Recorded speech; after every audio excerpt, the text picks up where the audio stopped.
It's the Orioles on Masson, and what a day for a baseball game. A beautiful Sunday at the park as these two teams will conclude with a rubber match here today as the Orioles try and take a series, something they have not done from the Rays over the last 9 sets. With Mike Flanagan, I'm Gary Thorne. Hi, everybody. We thought with only a month left to go in the season to open up today, we'd take a look at our choices for MVP and Cy Young awards. We'll do the American League here in the Open, and then during the ball game, we'll catch up with the National League. So let's start here. I'm going to go with Mark Teixeira. I'm going to go with Josh Hamilton. You see the 31 home runs, 97 RBIs, and a league-leading 361 average. He's had some kind of season. That the former Rule 5 draft going back, he has done it all this year with those home runs. He's leading the batting race by about 30 points, on-base percentage over 400, all kinds of runs scored, total bases, and just been exceptional. Now for Mark Teixeira, a constant.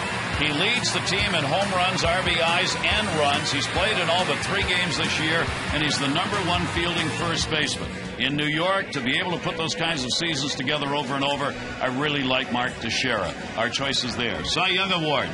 I defer to the young man. My choice would be David Price, and I'll tell you why in a minute. 16-2, 2.92 ERA, and on a team that's headed to the playoffs. And for CZ Sabathia, 19-5, good chance to win about 23, 24 games. ERA outstanding, strikeouts 165. And the other thing is he has about 30 more innings pitched than others. Here is David Price. It is his first full season at the major league level. He's 25 years old. I like him because the expectations were exceedingly high. He had to be good if Tampa Bay was going to go to the postseason, and he has been that. And for CeCe, he has been a Cy Young Award winner already, pitching in the pressures of New York. He has been the main man. After a losing streak, he comes right back and wins. He can complete games. He's leading the league in innings pitched right there at the top.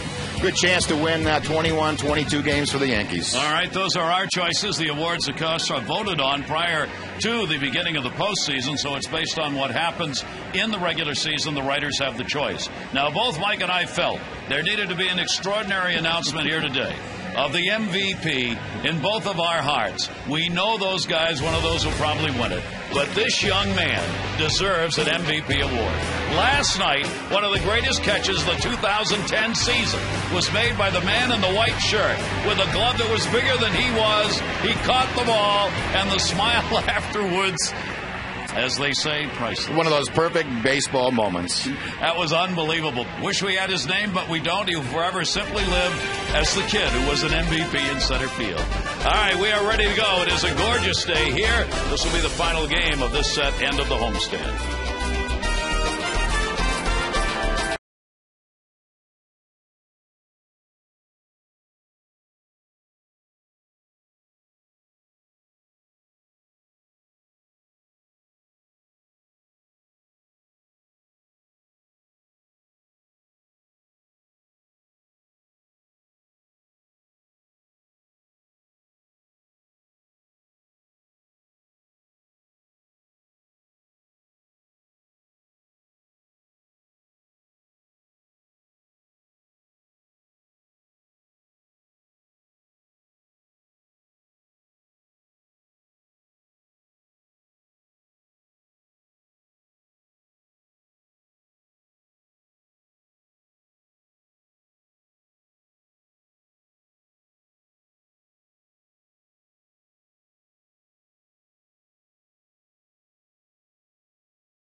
brought to you by Southwest Airlines.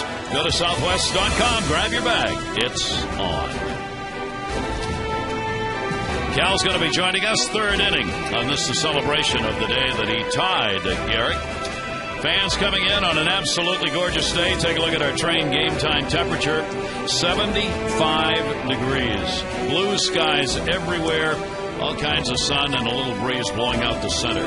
Visit trainsearch.com to locate an independent train dealer near you. It's hard to stop a train. Here's the starting lineup brought to you by Southwest Airlines. For Joe Madden's Rays, Jaso, Zobrist, and Crawford, Longoria, Joyce, and Rodriguez, Upton, Navarro, and Bartlett. Crawford's had a big series, 5 for 9. Our PNC scouting report on Chris Tillman and what he needs to do to achieve success this afternoon would be a ray of hope. 0-3 lifetime against the Tampa Bay Ball Club, so a fresh start here this afternoon. And the buck stops here. Buck Showalter has never seen Tillman live pitch, has seen him on tape, so he wants to make his own sort of assessment off of this last outing for Tillman, or certainly maybe not the last outing, but his first one since coming back. And the test drive used that cutter so effectively down in Texas when he pitched against an outdueled Cliff Lee. We'll see if he uses that back in his arsenal this afternoon. So he's right back where he left off. The last game he pitched was against Tampa Bay and then got sent down. Pitched extremely well at AAA and now back with the Orioles. Leading it off, the catcher, John Jaso. And he'll foul it back. He's had a 2 for 6 so far. Yeah, led off the game with his fifth home run of the season. He's led off 2 games with home runs, and the Rays have lost both of them. Kind of an ironic stat, but usually a guy that's trying to work a walk for the most part. He's batting .329 since July 28, so he's had a good run here. Tillman's pitch will be taken inside, and a 1-ball, 2-strike count. Jaso will be followed by Zobrist and Crawford in the order. Tampa Bay comes in 2.5 games behind the Yankees. Yankees won yesterday, and they, of course, were beaten by the Orioles. So the Yankees have extended their lead by 1. The Orioles will be taking on the Yankees in the next 3, and for those games, Joe Madden will be cheering for the Orioles. 2-ball, 2-strike count. And Jaso on a check swing held up, and it'll go full 3-2. Last out for Tillman was against Tampa Bay on July 19. He gave up 8 runs, 7 hits in just 2 2/3 innings. And after that ball game, he was optioned out to AAA. So a bit ironic that he would be called back here and be pitching against that Tampa Bay team again. Ground ball to Roberts at second base and 1 away.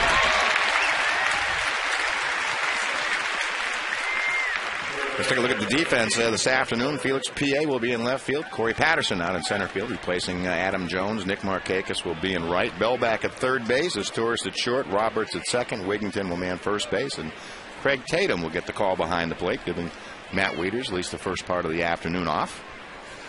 Tatum's had a decent couple of at-bats against Wade Davis, so he gets the start today, and also just a chance to rest Wieters. So Tillman gets the first out, and here is Zobrist. Zobrist, the switch hitter, has not had a hit in this series. He has gone 0 for 8 in the 2 games played. .259 right, .241 left-handed, and 5 of the 7 home runs have come from this side of the plate.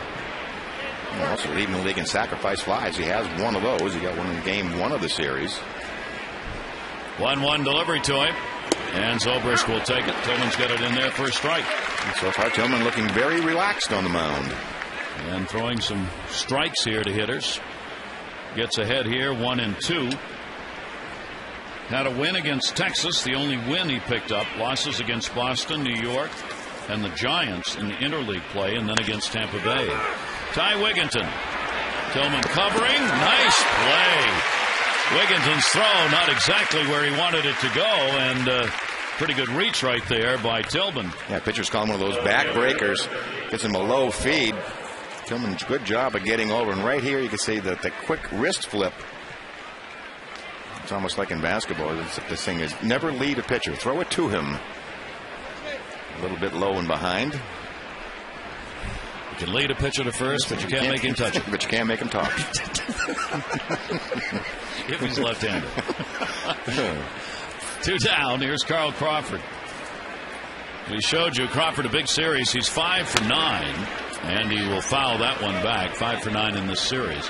1 point away from a .300 average. Big extra base numbers with 27 doubles, 15 home runs, 72 runs batted in for Crawford. Tillman with a chance for a 1-2-3 inning on his return. How big would that be? As you know, the butterflies are out there when you've waited all this time to get back to the big club. Yeah, especially your last memory is that terrible start against the Rays, where he went 2 2/3, allowed 8 runs. That's still in his mind. Crawford will take that one for a strike, and it goes to 1-2. Is that breaking ball? A little bit of a loop in it, but getting it over is critical. Crawford in the air to right field, going back. Markakis turns the other way and can't get it. Misjudged that one, and the speedster's on his way to third. And another triple, as Carl Crawford now has 10 three-baggers on the year. And that's one Nick Markakis would like to have another shot at. Yeah, he gets spun around. You don't see this happen very often. Turns left, turns right, and by then you just can't sort of figure out where it is going to come down. It was a very bright afternoon, too. I'm not sure if the sun is a factor. Seemed like he had difficulty reading it off the bat. Crawford leads the league now in triples. Austin Jackson of Detroit's got 9. Crawford's got 10. And the second triple he has had in this series. Now Evan Longoria with 2 down. Longoria will take it up high. Longoria's had a couple of hits and 7 at bats. He's played in all 3 games. A 3-game hit streak coming in here, and a chance for the 2-out RBI for Longoria. Up high by Tillman, and the count goes to 2-0. Longoria 3 hits and 7 at bats in the times he has faced the Orioles starter. And it is a very bright day, real high sky, and the wind will affect some of the fly balls a bit today. Tillman giving him nothing here in the first 3, and it goes to 3-0. Yeah, pitching careful. I think with the runner on third base, it certainly would have been nice to have a 1-2-3 inning and get in the dugout, but Ray's applying a little bit of pressure. Anytime Longoria's up, there's a little bit of pressure. And he'll take it, and walked him on 4 straight. So runners at first and third with 2 down. It really looked like he just was not, Tillman was not going to give him in. He's going to stay away, stay down. Craig Tatum an early visit, so I'm sure it's more about how they want to work Matt Joyce, any sort of a signal change. 25-year-old left-handed hitter is playing in right field again in this series. He's gone 3 for 7. Joyce stands in first and third and 2 down. Wigginton will hold the bag at first on Longoria. Tillman, the delivery is way up high for a ball. It's one of those things. It's 2 entirely different deliveries when you're in the windup or you're in the stretch. So in the windup for the first couple until Crawford's triple, now since into the stretch, the command doesn't seem to be the same. 1-0 count. Foul back. And here you get one of those innings where you talk about teams piling up pitches, getting the pitch count up. It happens all of a sudden. Looked like it was going to be 1, 2, 3, 2 down, nobody on, and now he's already up to 20 pitches thrown here in the first inning. Yeah, now 10 balls and 10 strikes. Just kind of comes out of nowhere. This Red Sox, Yankees, Tampa Bay, and the top of that department, pitches per plate appearance. 1 ball, 1 strike. Throttle back on that one, gets the foul ball, 1-2. Yeah, trying to use all his pitches. You certainly have seen that already established. Fastball, curveball. Seen 1 cutter, and the straight changeup already been used by Tillman early. Tillman has 3 career starts against the Rays prior to this. He's 0-2 with an ERA of 7.04 against Tampa Bay. 1 ball, 2 strike count. Crawford and Longoria, third and first. And the breaking ball just missed. Again, his stuff looks plenty good. This is a straight changeup. Watch this ball fade, but it just fades off the outside corner. And real nice action. The curveball looks to be in good shape today. Fastball in the low 90s, about 92, 93. It's a question of location. 2-2 count to Joyce. And got him. So Tillman gets the strikeout he needed. No runs, 1 hit, no errors. 2 are left on base. We'll check the starting lineup for the O's when we come back.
Orioles brought to you by Southwest Airlines.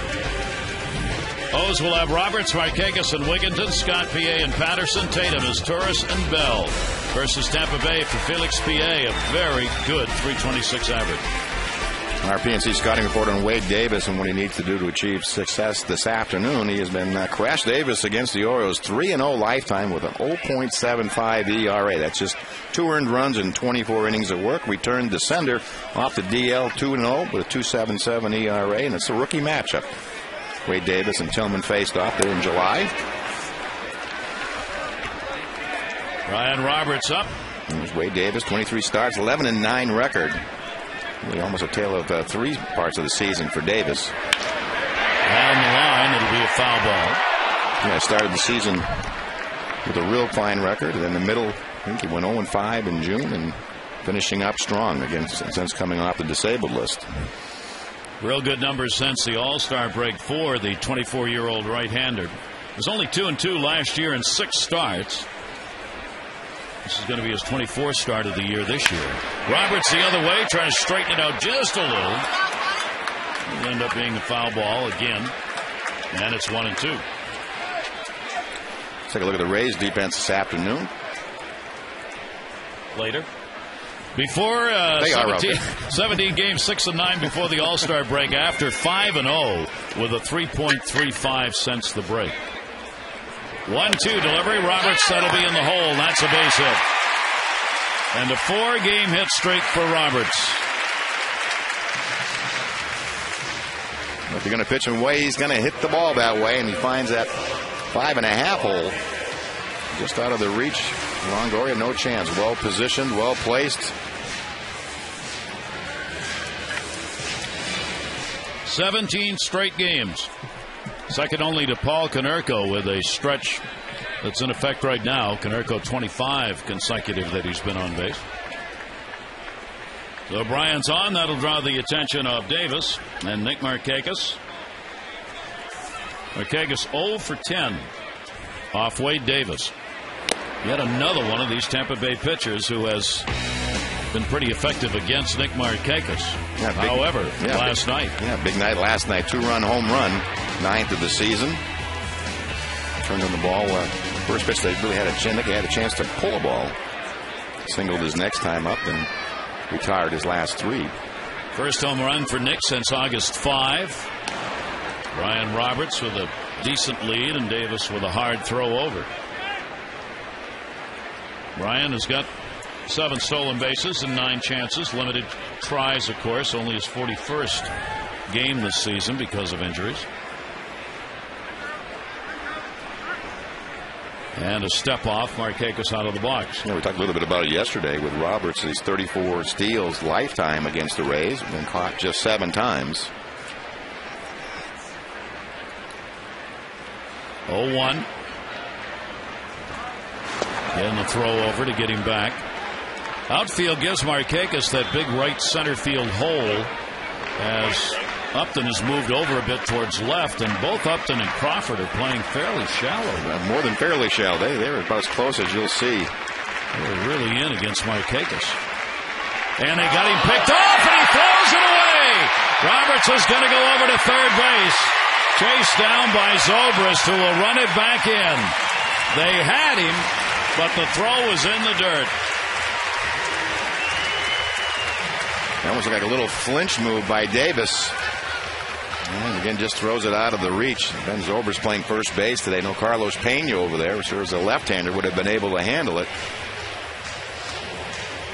And Roberts easily goes from first all the way over to third base. That is the first error committed by this team in the 11th game. They did not have an error in the last 10. Roberts will be credited with a stolen base, and the error will allow him to move over to third. 0-1 count on Markakis, and that's going to be up high. And now Davis has got to settle down after hurting his own cause with that toss over to first. 1 ball, 1 strike count. Infield back. Really fouled away. Anything to get him in here. Nick has had 4 sacrifice flies on the season, which is one of the ways he could get an RBI right here. Yeah, still very shallow. Yeah, I'm really. Yeah, deep and right, but shallow in the left and center. That's as shallow as we've seen any outfielders play against Nick Markakis, I think, ever. 1-2 delivery. Davis gets it in. And it'll stay at a ball and 2 strikes. For Markakis this season, with runners in scoring position, .294. He has been the most consistent regular for the Orioles in that department, as the O's, of course, have struggled with that number all year. 1-2 pitch on the way. Protecting swing right there to foul it back. And one of those staying alive type swings. Pretty good breaking ball. And the count will stay at 1-2. At least today, Tampa Bay doesn't have to come out and know the Yankees have already won a game, which they've had to do the last couple. The Yankees are trailing 4-0 in the 3rd inning today at home against Toronto. 3rd inning. And the pitch taken down low, and a 2-ball, 2-strike count.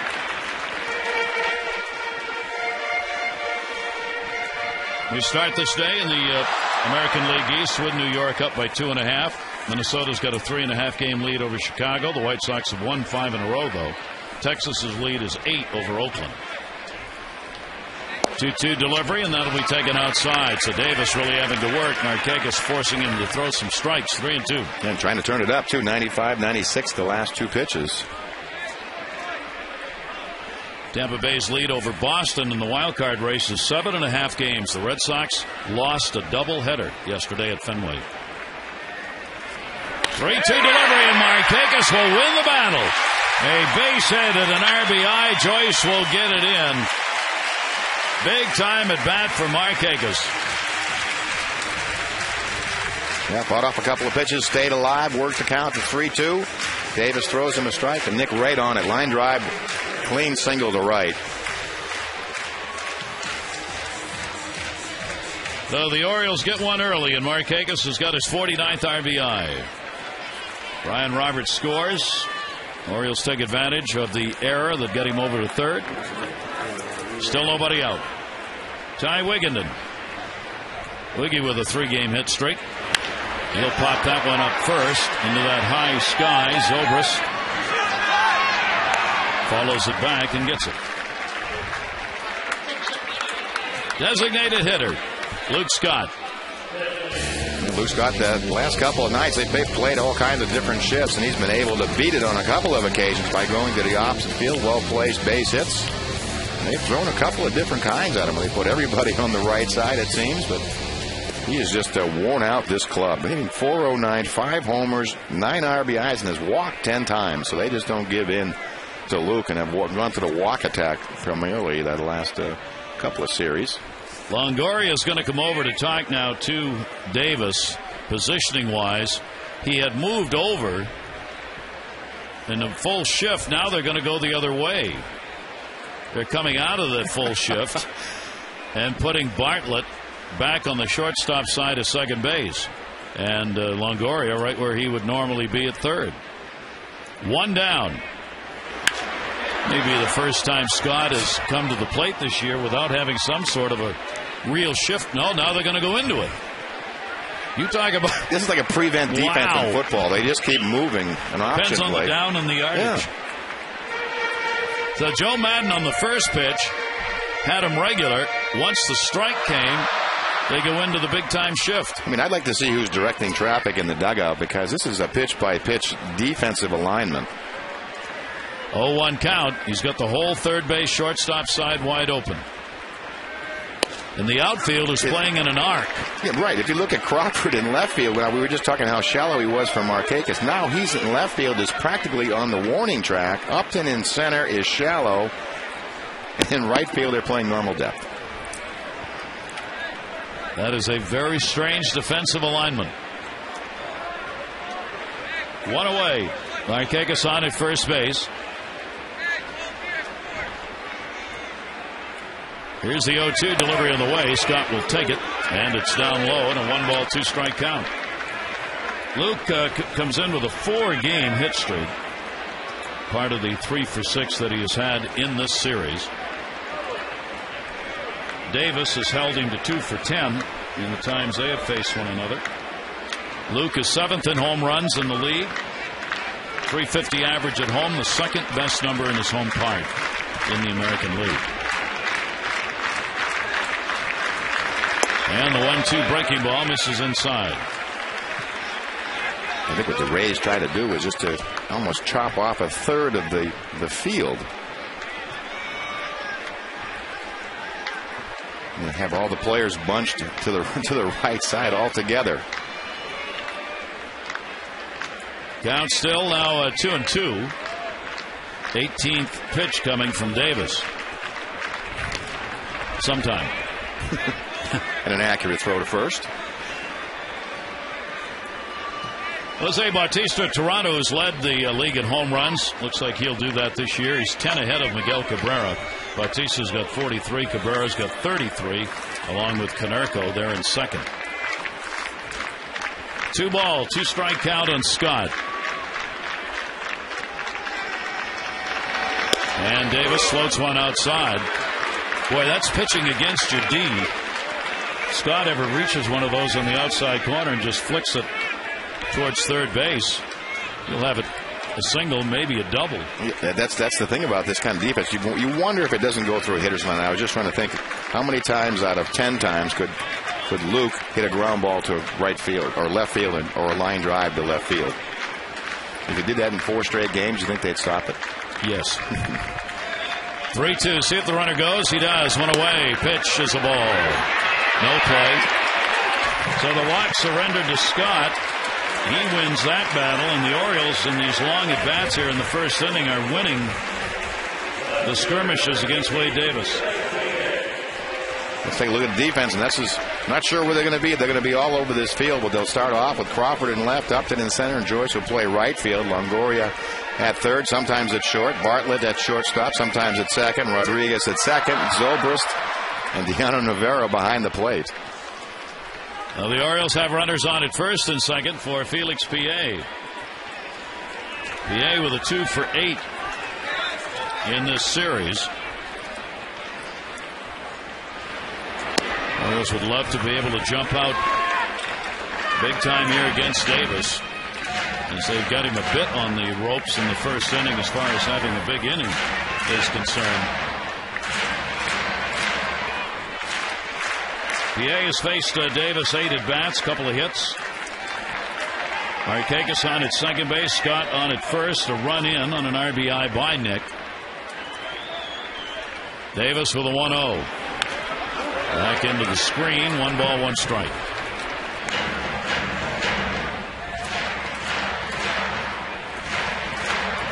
PA has started out his September with a 5 for 16, .313 batting average,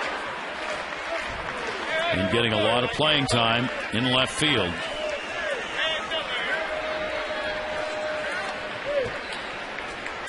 One ball, 1 strike. Off-speed deliveries in there for a strike, caught the corner, 1-2. And both starters, both rookies, have to work hard in the first inning. That's just 22 pitches thrown for Wade Davis already, just 1 out. Davis has got a streak of 6 wins going in 7 games, and the other one was a no decision. He's really been hot coming off wins against Toronto and the Angels.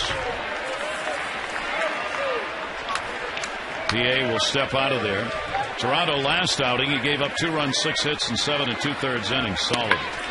He has beaten Toronto, the Angels, New York, Cleveland, the Orioles, and Cleveland again in this streak that he is in. Can't get the sign straight. That'll bring Bartlett in from short. And Deanna Navarro goes out to the mound. He's doing the catching today. Navarro just came back from the minors. He, of course, had been an all-star catcher with his team 2 years ago. Then lost his job and did not come back to the ball club until the expanded rosters first of this month. And they have Kelly Shoppach. They have 3 pretty good catchers on their roster. Navarro's considered to have the better arm of the 3. 1-2 delivery to PA, went outside with it. And it goes to 2-2. Davis's 3rd start since coming off the DL. He had right shoulder problems, a strain. First 2 off the DL. He went 2-0 with a 2.77 ERA.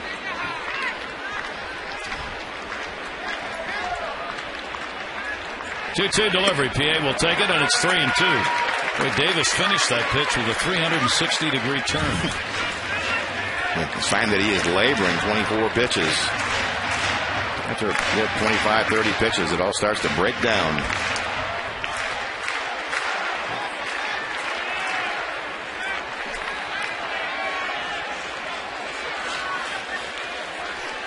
Markakis, second. Scott at first. See if they go. They do not. 3-2, and he walked in, and they're loaded. And Davis really upset with himself.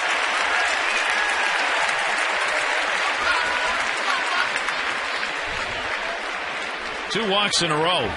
That'll bring Jim Hickey, the pitching coach, out. He didn't walk anybody in his last start when he pitched 7 2/3 against Toronto. So Jim Hickey really visit, and it really is amazing. We talked about it with Tillman sometimes, how quickly you can get yourself into trouble. You know, the leadoff single that Roberts has him picked off, and then his own error really set in motion where he's trying to not let the Orioles score, tries too hard, ends up walking a couple of guys to Markakis base hit. Next thing you know, it's the bases loaded. That pickoff throw that went astray is really a big play so far in this game. See, versus Baltimore, he's gone 3-0. ERA of .75 in those starts. He's pitched 24 innings coming in to the ball game and given up only 2 earned runs against Baltimore. So they've loaded him up. Markakis a single at third. Scott and PA on with walks. And here's Corey Patterson, 3 for 7 in the series. And Davis's pitch is up high for a ball. And he's not that close on these pitches that are out of the strike zone. No, I think Corey's really going to get a fastball to hit.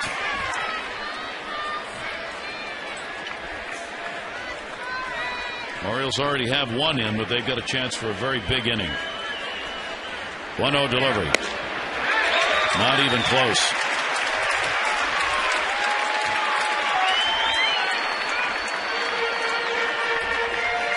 Joe Madden can do is look on. Again, we talk about young pitchers getting on the ropes. Patterson a grand slam this year. He's gone 2 for 4 this season with the bases loaded. And he takes it. It's a strike on the outside corner. And it goes to 2-1. Keep in mind, the Orioles put up some runs last night, and they've got Davis on the wire here against the starting staff that has the third best ERA in the American League. 2-1 delivery. Patterson will take it, and he's up 3-1 with the sacks full.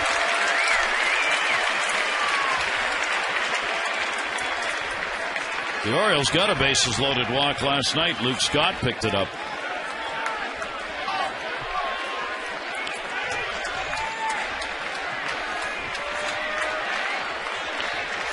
Patterson waiting on a 3-1 delivery.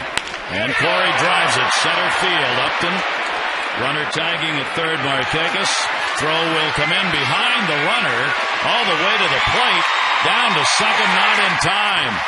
Bad play, B.J. Upton. He looked like he wanted to throw to second base behind the runner and then kind of on cork to throw to nowhere. Sack fly and an RBI. Let's check out the sequence of pitches to Corey Patterson. Trying to go away, trying to overthrow. Up and away, 2-0. Gets one on the corner. Trying to nail that outside corner again. And Corey just gets under it. And you're exactly right. I thought he was going to throw behind the run. It's like he changed his mind in mid-throw. And threw it somewhere in the vicinity of halfway up the third baseline. Allows another runner to get in scoring position. 28 RBIs for Corey Patterson. 2 down, 2 in scoring position. And Tatum will ask for the timeout. And this club hasn't made many errors. As you said, they've gone 10 straight games defensively without an error, but they've made a mental error today and a physical error. Back to the full windup. Tatum down the line right field, and that's going to be a foul ball. Tatum caught the ball game on Saturday against the Angels. Limited times as Wieters continues to get a lot of playing time for the Orioles down the stretch. Tillman and Tatum have worked together this year, and that was another reason why Buck Showalter wanted to get him in the lineup as a catcher in this game. 1 strike delivery. They cut foul back. 36 game, only 95 at bats for Greg Tatum. Extra base hits, 3 doubles on the year. If he could get a base hit here, it would be a very big hit. It would bring in 2 runs. 2-strike delivery. And towards short, Bartlett makes the play, but the Orioles will get a couple of runs. 2 hits and a couple of walks and an error, all part of it. And the O's lead it 2-0.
Of the day in which he tied Lou Gehrig's record.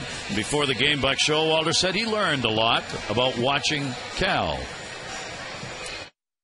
I remember him watching the first time I saw him play in Double-A. I go, wow, that's what they look like. He helped me realize that I wasn't going to be a big league player if I was, not for very long. If that's what they look like, I ain't going to be able to do that. As he said, sometimes you learn a lot of things. Cal on hand threw out the first pitch in the ballgame today, and Cal will be joining us in the third inning. Reminisce a bit about the 15th anniversary, as incredible as that is, that it would already be 15. So the Orioles up 2-0 as Tillman gets the lead. Sean Rodriguez, his first appearance in this series. He'll go to short. There's Torres on the short hop.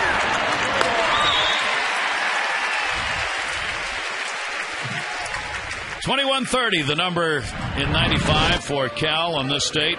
Had to get the game to be official, of course, and once it was, that's when the crowd erupted for a long standing ovation.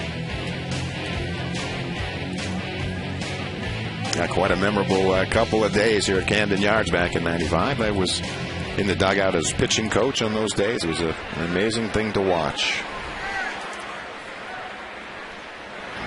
That one is a towering pop-up into that high sky off the bat of B.J. Upton. PA in left field, meanders under. 2 quick outs, second inning. Orioles return to Camden Yards Monday, September 13. A week-long homestand. Jays and Yankees are going to be here. And on Tuesday, September 14, the first 10,000 fans 15 and over will get a Buck Showalter Orioles t-shirt presented by Real Street Staffing. For tickets, 888-848-BIRD, to go to Orioles.com. 2 down, nobody on. Navarro coming up. Couple of notes on yesterday's game. We mentioned the Red Sox lost a couple at Fenway. Have to go back to 1968 for the last time that the Red Sox lost 2 games on the same date.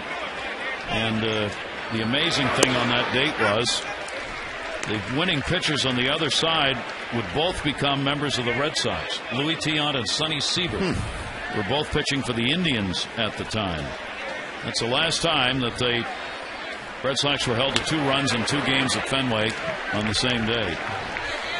And for the Padres, they've now lost 9 in a row. That is their longest losing streak since 1995, when they lost 11 in a row, and the same in 2003. Not good timing by the Padres, as the Giants are bearing down on them. Two games out in the National League West. 1 ball, 2 strike count. And got him. So Tillman with a very solid inning. That'll be his second strikeout. He makes quick work of the Rays hitters. The Orioles have a 2-0 lead.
On our Luna doubles board, 3 doubles last night for the O's. Scott with 26, PA now is 13, and Wieters with 19. Call today for the Luna double. Get your second room of flooring free. 877-241-LUNA. Orioles up by a 2-0 score. RBIs by Markakis and Patterson against Wade Davis, and he didn't have much time to rest. He's right back out there to take on his Turris. His Turris has loved playing in these day games. 154 points higher in day games for an average than the night games. 217 at night in 96 games. 281 in day games, 30 of them. 1-1 delivery to him. And a strike on the outside corner, 1-2.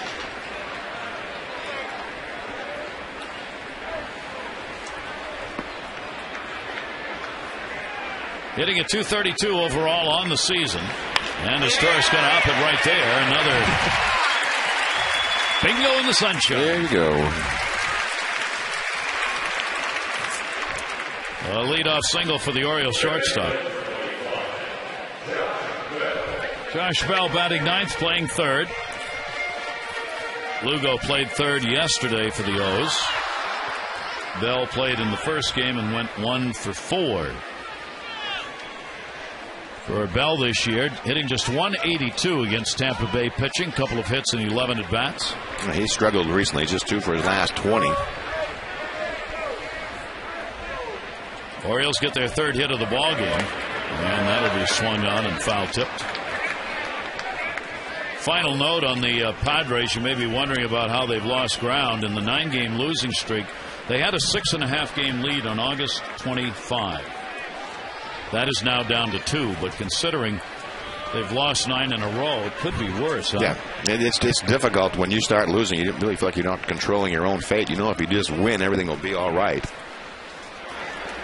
Even though the Giants have moved to within 2, Mike, you noted during the break there, they have not exactly been playing great baseball. Yeah, they've just been playing 500 and only won 5 of their last 10, so it could even be worse.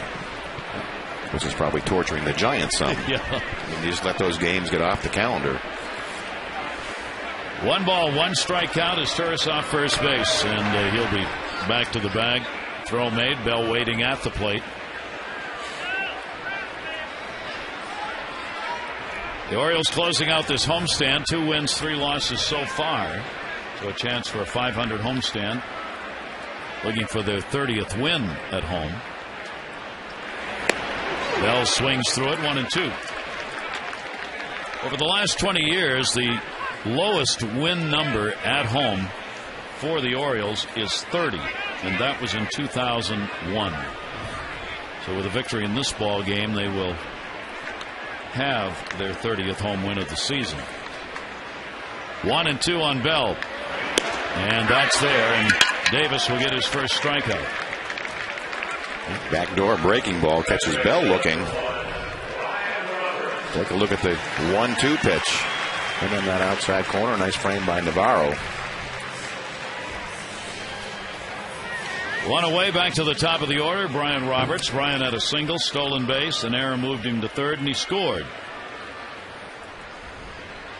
So an effective first time around the diamond. As Turris still over there at first base.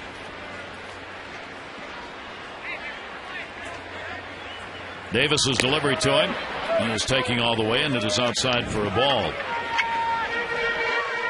Yeah, pitch count's going to be the real enemy of Davis this afternoon. It's number 42. Almost using up half his allotment.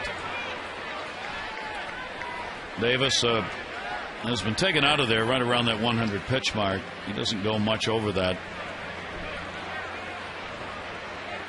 1-0 delivery. Still trying to work the outside corner, and again will miss, and the count goes to 2-0. Left-handers hitting 267 off him, right-handers 253. Early in this ball game, he's against the lefties at least. He's stayed away, but has not been able to get that strike on the outside corner. 2-0 count. Long look at his Turris. Roberts gets one. That's going to be caught. Throw to first. Pena can't handle. His Turris will have to stay. A hard shot at Sean Rodriguez. Yeah, pretty good play. Rodriguez plays everywhere, all over the field. Thought this was going to get into right center field, just in the webbing of the glove. And the flip back to first. Zobrist can't backhand it. Said Pena, sorry. Zobrist is at first in this game. I was going to say, I think Pena's glad he has the afternoon off. There's been some errant throws thrown in that direction. And there are 2 down. Nick Markakis, the RBI single in the first inning. His first hit off Davis in his career, so he's now 1 for 11 off him.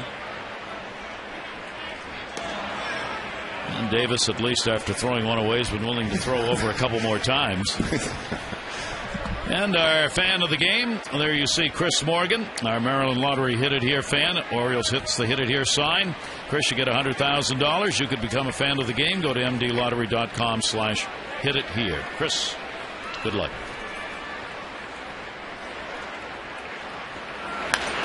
And Markakis files it back. So Davis will get ahead on the count. He has not done a lot of that so far today. First pitch strike-wise.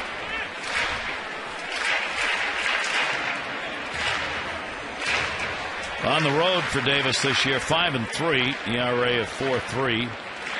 About the same as he has at home at Tropicana.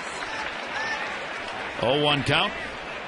As Turris waiting at first, pitch up high, quick throw down, not in time by Navarro. Navarro will toss it around. We told you he's, of the 3 catchers, he's considered to have the stronger arm, and he's not afraid to whip the ball around. He likes hiding behind that left-handed hitter. Not sure if he didn't bang his hand. But he's very active behind the plate. He'll throw all the bases. Markakis 1-1. And Nick will put it in the air.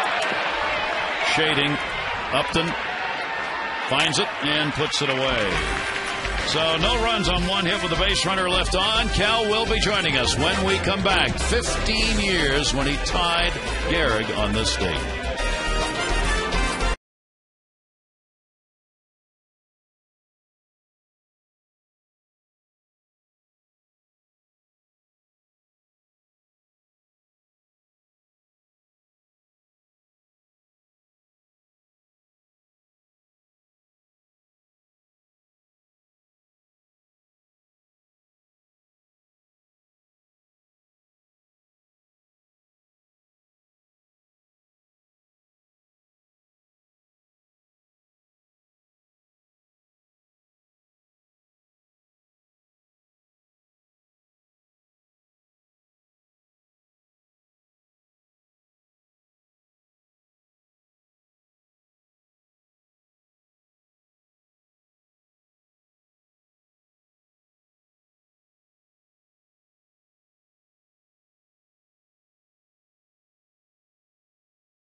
It ain't going to happen again.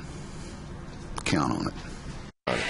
Buck Showalter before the game talking about Cal's mark, of course, and Cal joining us here. Good to see you. I told him to say that today. Did you? He said it really well. He also said once he saw you play in the minors, he knew he wasn't going to be a Major League Baseball player. Yeah, we do go all the way back to Double A. I think he actually won the batting title that year in Double A. Did he really? He could hit. Wow. Cal joining us here on this anniversary date. This was the day, of course, you tied Lou. As time goes by, 15 years. I mean, that doesn't seem possible.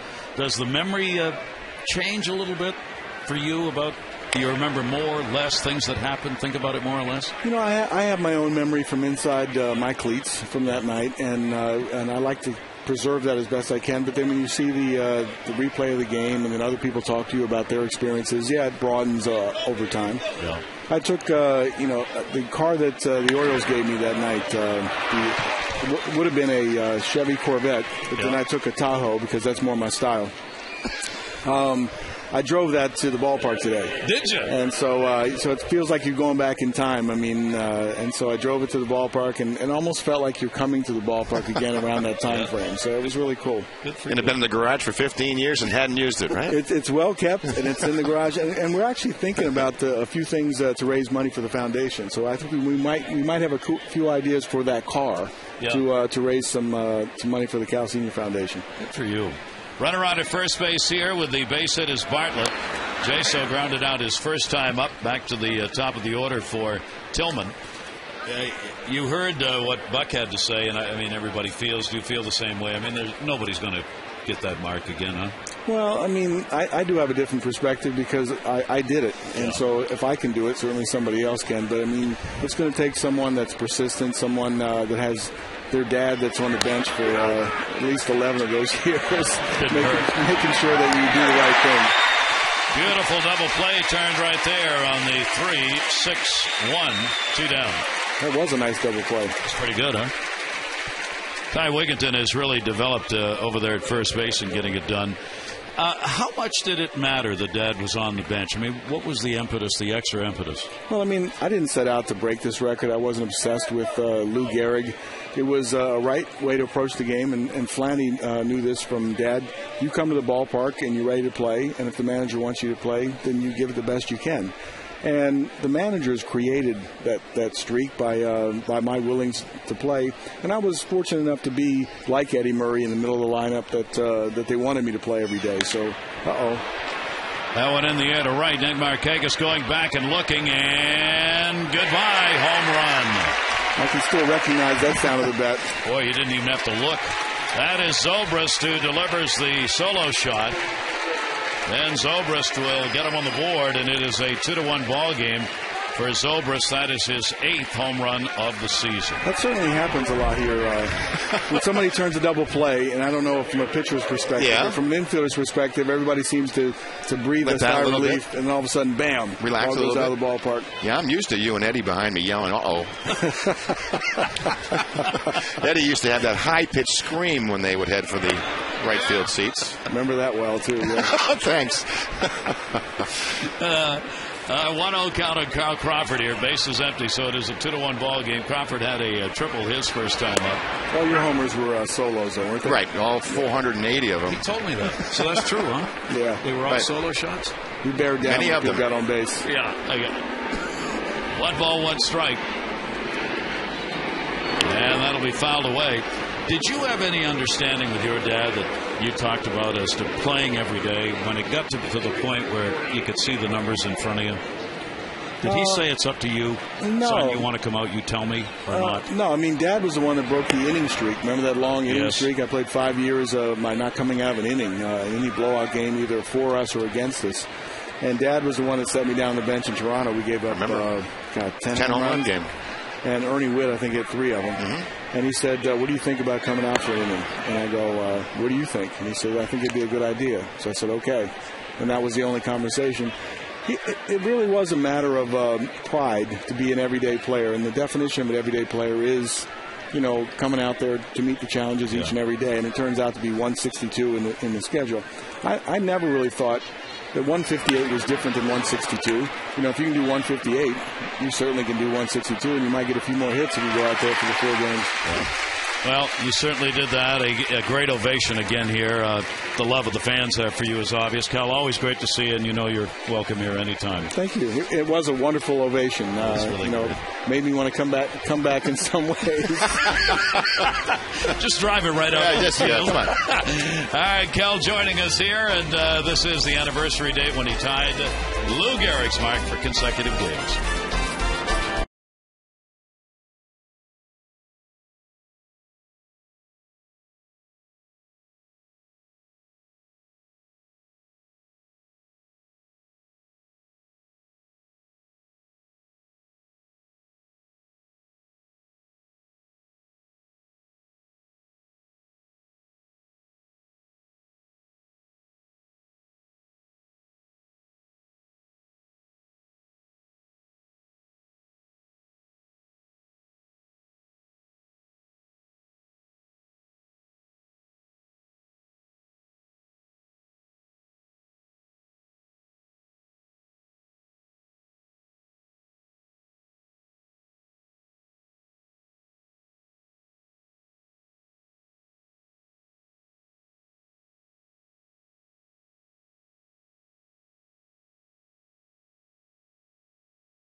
tremendous ovation from the fans here, and the arm still works.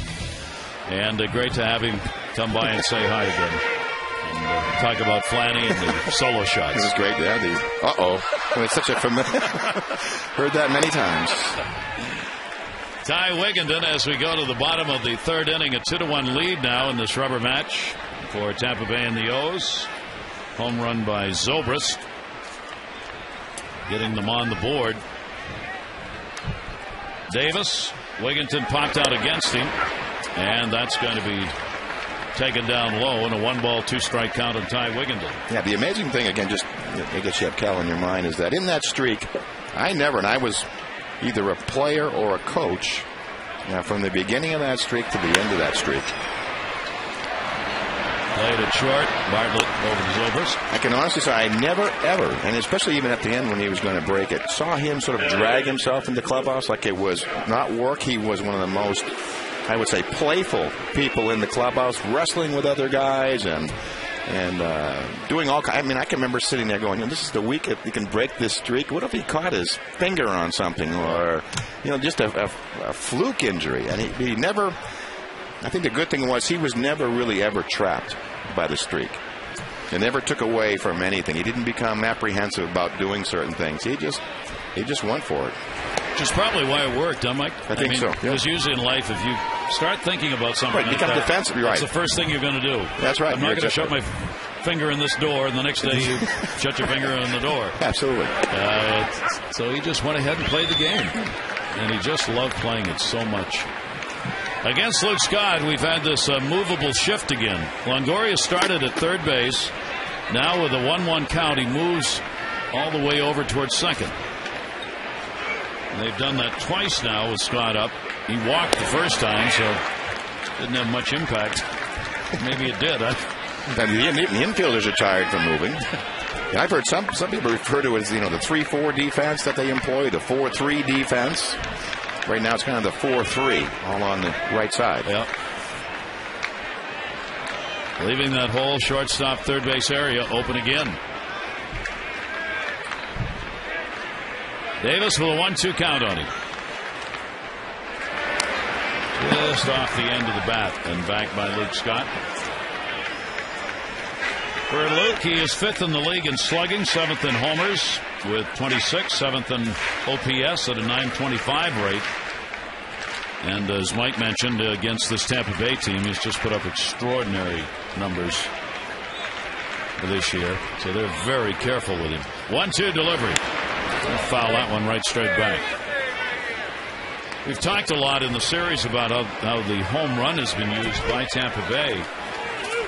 The Orioles have hit just as many on the other side. Each team's got 18 home runs in this season series against one another. It's kind of been a slugfest. That's why it's a little surprising that the Rays hold such an advantage, 10-4. Here's the 1-2 delivery to Scott. Get out in front of that a little bit. Center field. Upton. He's got it. You can see all these fielders coming gingerly for fly balls. The Brooks Robinson replica jersey presented by Real Street Staffing, scheduled to be given away July 17, are now available. There was a vendor error, so they weren't available then. They are now. Go to the Fan Assistance Center, located in the warehouse. Just bring your voucher to any Orioles game, or you can stop by the Fan Assistance Center weekdays 9 to 5. If you'd like more information, 888-848-BIRD. 2 down, Felix PA. Nobody on. Strike taken. PA with a walk. Davis surrendered. A couple of walks in the first inning. Got away with it in the sense they did not score. But the Orioles would get a couple of runs. PA will take that one down low for a ball. Yeah, but much like with Shields, they did to him yesterday, drive that pitch count early. That one inning really cost him. This will be his 60th pitch, and we're not through 3. So at a 20 an inning clip does not bode well to pitch deeply in this game. Way outside. Davis has appeared at times to have a little problem with the mechanics. His follow through has been rather strange sometimes. Yeah, when he's missed this afternoon, everything has been up. PA takes it and is ahead on the count, 3-1.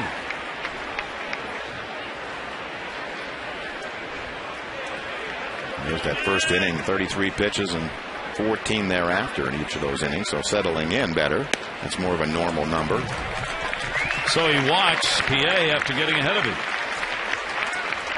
which will keep the inning alive. Third walk surrendered, and will give Patterson a chance again at the plate. Corey had a sacrifice fly with the bases loaded in the first inning.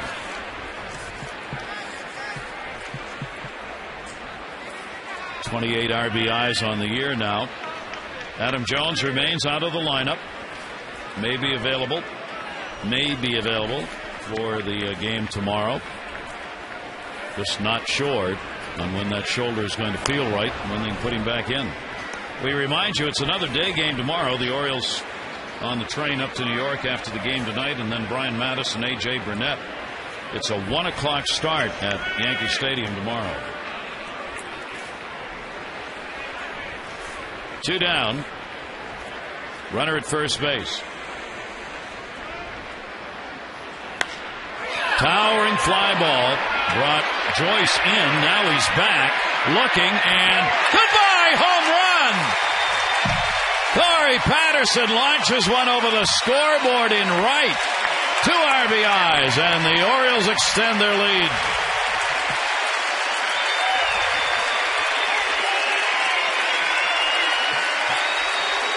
Take a look at this first pitch. It's supposed to be low and away up middle of the plate.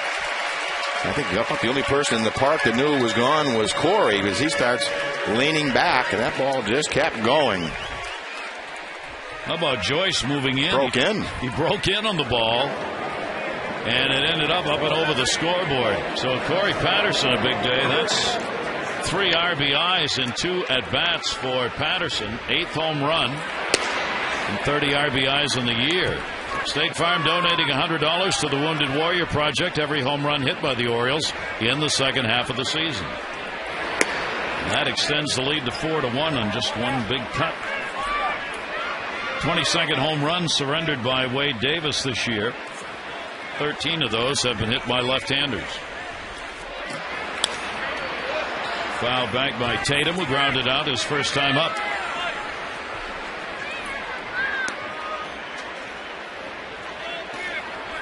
Patterson now with 4 home runs at home and 4 on the road this year. 2-1 delivery on the way, and that's going to be foul back. So the Orioles have now out-homered. No, they haven't anymore. It's still tied. Sorry, 19-19 in home runs against one another, with a homer by Zobrist in the 3rd inning, and the home run here by Corey Patterson. 2-2 delivery.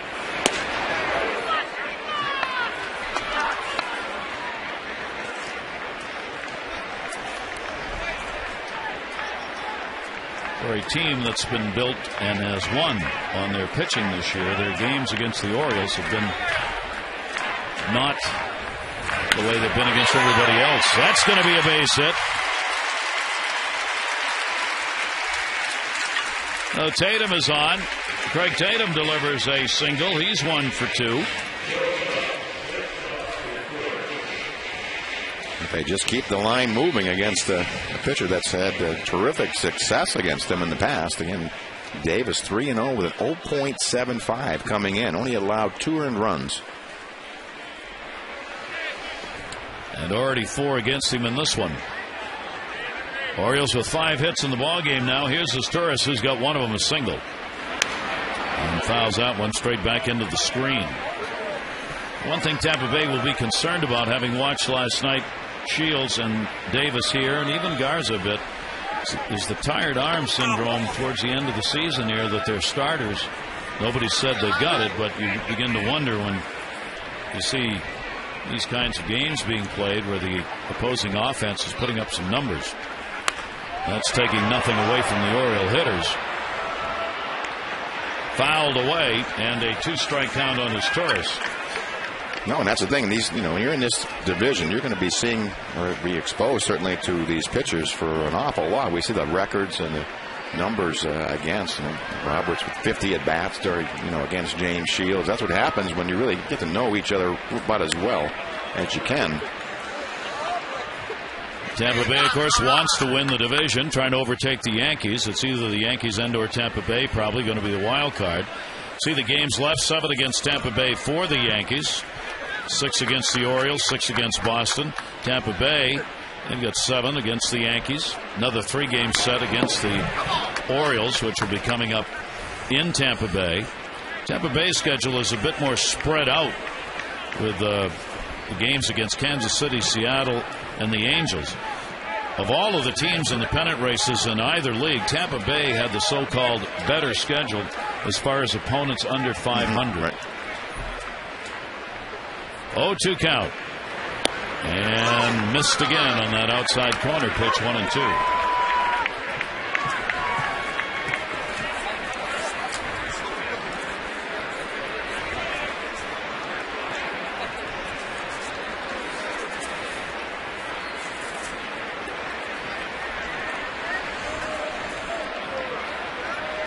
Davis with 2 down. 1-2 delivery. That'll be in the air to center field. Upton has it in sight and puts it away. But the Orioles take advantage of a 2-out walk. And Corey Patterson with the at-bat delivers his 8th home run and 2 RBIs, 4 1-0s.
Southwest Airlines.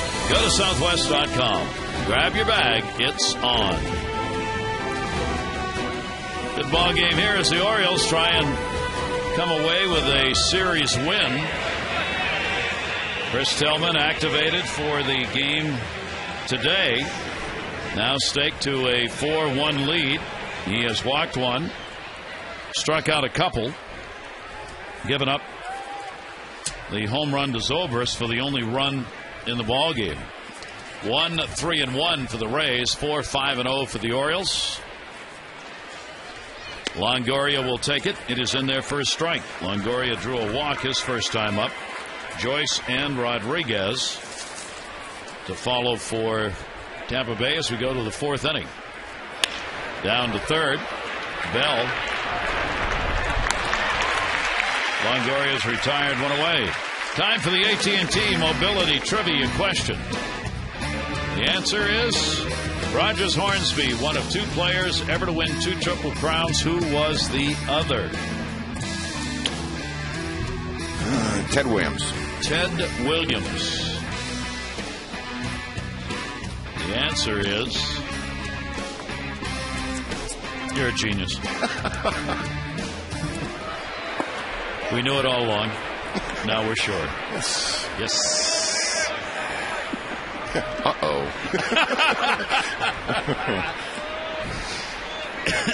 Here is Matt Joyce.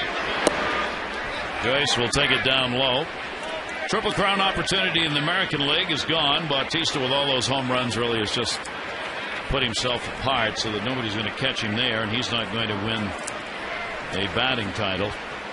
Well, there's not going to be a Triple Crown winner in the American League. National League, wow, a three-way race in the National League for a Triple Crown, with Gonzalez, Joey Votto,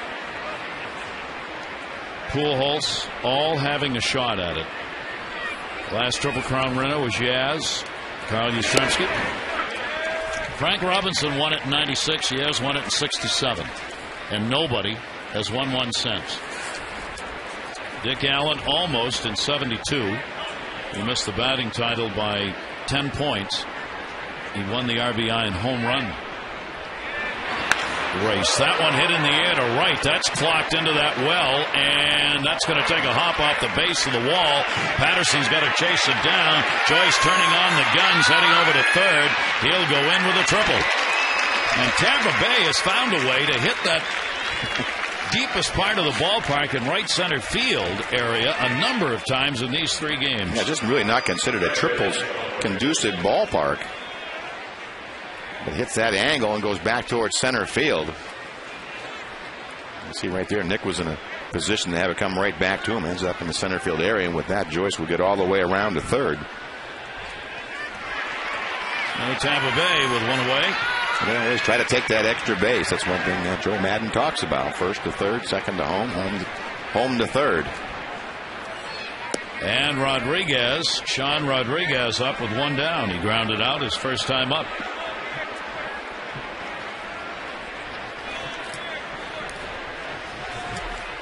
Rodriguez hitting .263.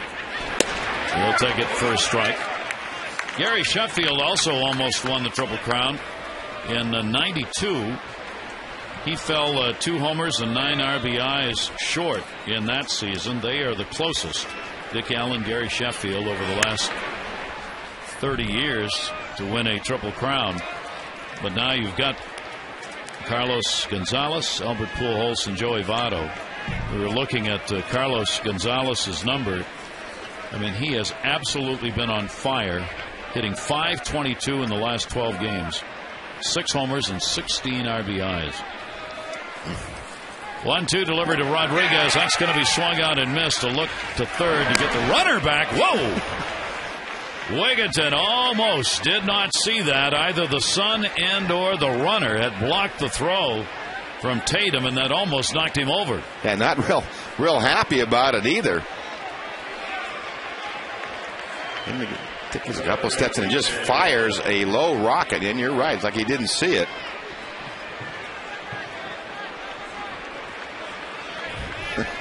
That would have been costly, as the run would have scored. See, that sun is, I mean, just a clear blue sky, and there's a lot of glare. And we've seen the outfielders struggling to find fly balls. Off the foot of Upton.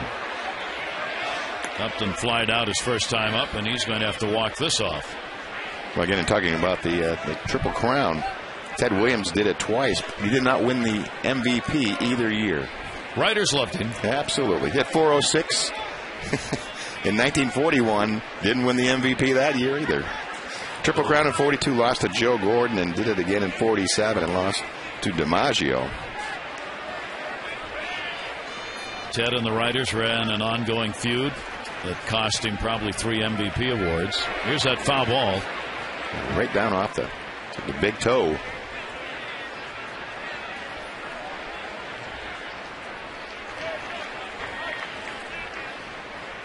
Tillman to look at third base. There are 2 down. Upton will take it for a strike. Tell you about that Gonzalez 12-game streak he's on. Worthy noting that since 1920 there have only been 3 players who've had such a streak. Rogers Hornsby, Todd Helton, and Richard Hidalgo. To put those kinds of numbers together. 15 extra base hits, 6 home runs, 16 RBIs, .522 average in 12 games. 1-2. And that's up high. And the Rockies are doing what they seem to do every year. They wait to the very end and then make a run at something. And the Rockies are doing that as regards the wild card race. They are 6.5 games out. And that pitch is going to be taken. A close but not quite. They are also, Rockies only 5.5 off the division lead with the Padres. Yeah, Colorado, a very sneaky club in September. They just seem to somehow get back into it. 3-2 delivery on the way, and that'll be foul back.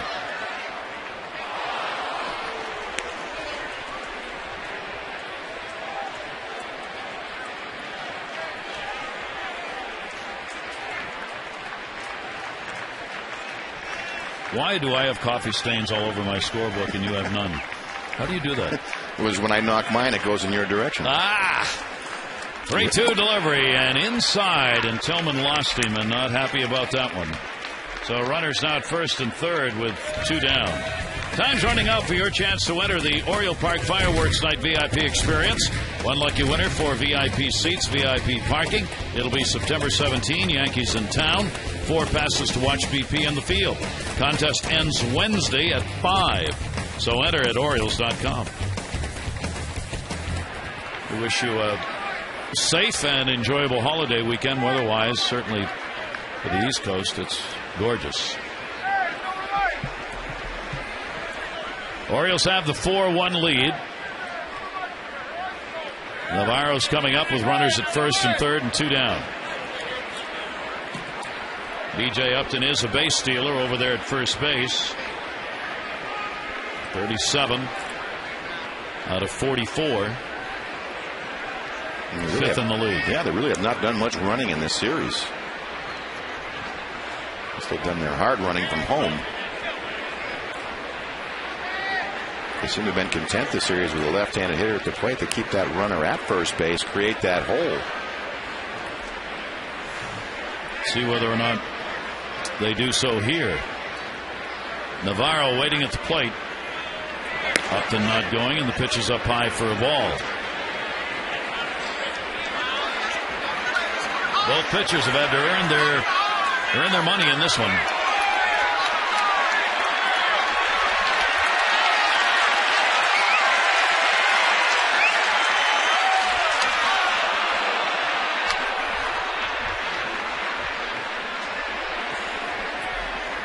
And swung on and missed.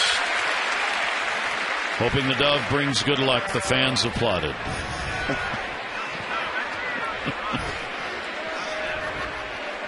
Maybe a pigeon, actually. Really? I think it's a dove. I think you were right. But then you only gave up solo home runs. Yeah. And he'd be in danger. 1-1 delivery. Navarro leaned and held back. And a 2-ball, 1-strike count.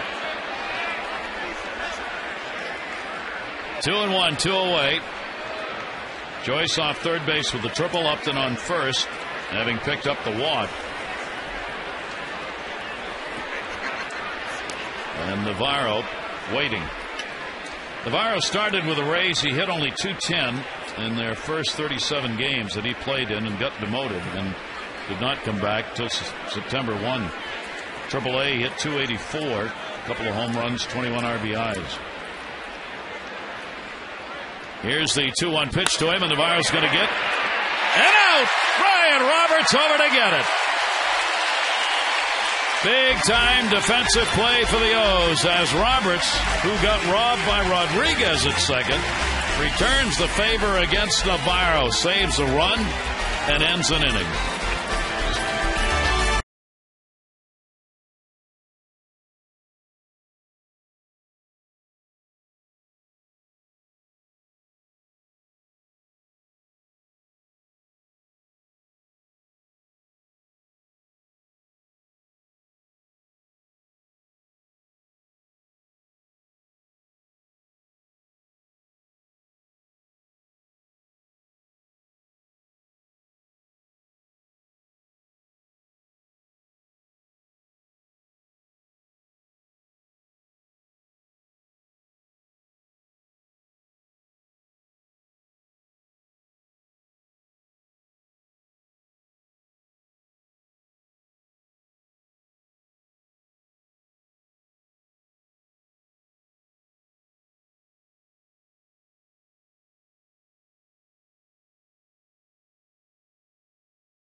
Involved in earlier today, very early. Nicole Sherry, the head groundskeeper here, was out on the field with Buck looking around. I asked Buck about it before the game.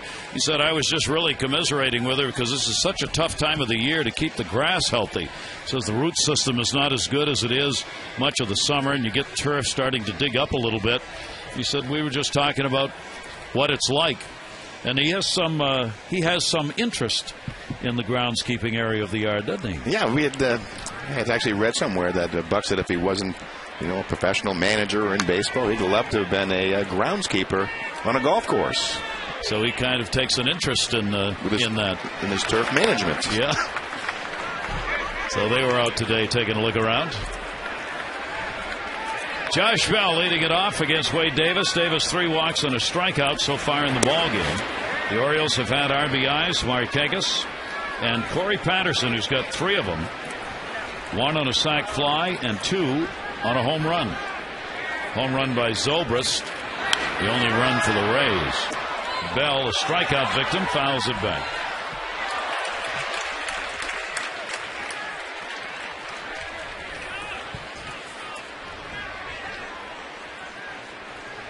Wade Davis throwing his 79th pitch of the day. That's going to be swung on and missed, and Bell goes down. 1 away. Join Orioles legend Scott McGregor at Hilltop's Backstage Grill 6 to 8 on Tuesday. It's the Orioles alumni viewing party.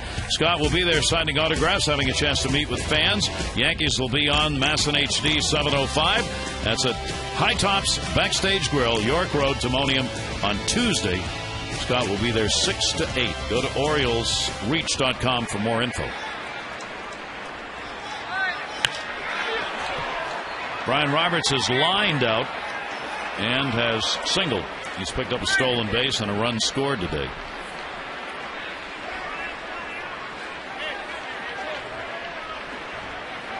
It was the beginning of the problem for Wade Davis today. Still, I think the biggest play of the game, that era and the throw over where they had him picked off and Davis threw it away. It changed the whole complexion of the inning, cost him throwing 33 pitches in the first inning.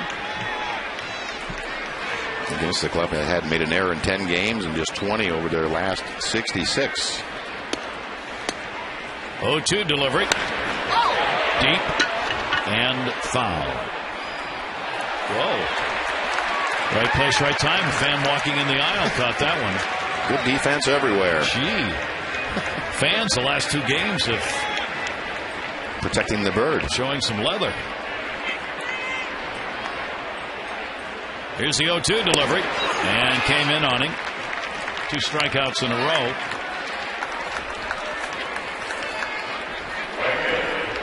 Three in the ball game for Davis. Yeah, an 0-2 breaking ball down under the hands of Brian Roberts.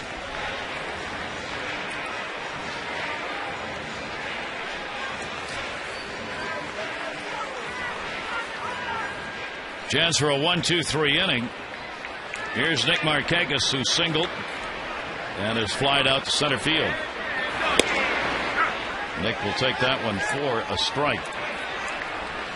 Nick is now tied for 12th in walks in the league with 64. On-base percentage ranked 16th and tied for second in doubles in the American League. Big doubles hitters in this ball game. Evan Longoria's got 43 to lead the league. Cabrera 42 and Markakis 41 along with Joe Mauer. Came in. Boy, he lived inside in that inning and strikes the side out. 1-2-3 inning. 4 complete. Orioles up 4-1.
chance to be at a ballpark where the opposing team was going to clinch a division, a wild card, they wouldn't want to be there. Buck Showalter says, not so.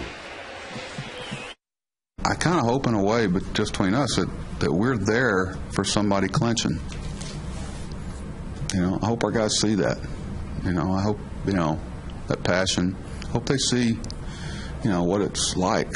I mean, there's no better day in baseball than the workout day before the playoffs start, other than winning it all. That's cool. Interesting perspective. Yeah, it's right on the money, and he is right about that. Going into the playoffs that day before, it's kind of the satisfying feeling of fulfillment of the season. And I think again he wants to see the. And I've been on the field for a few of them. I remember Milwaukee clinched in '82 and some other years, and you really didn't want to see it. And I think the difference is that we were kind of in the race in those years, but with the Orioles being so far out of it, I think it would be a great lesson for the younger players certainly to see that and what it really is. When it does all come together, what a wonderful experience it is. It obviously could happen with these division games going on.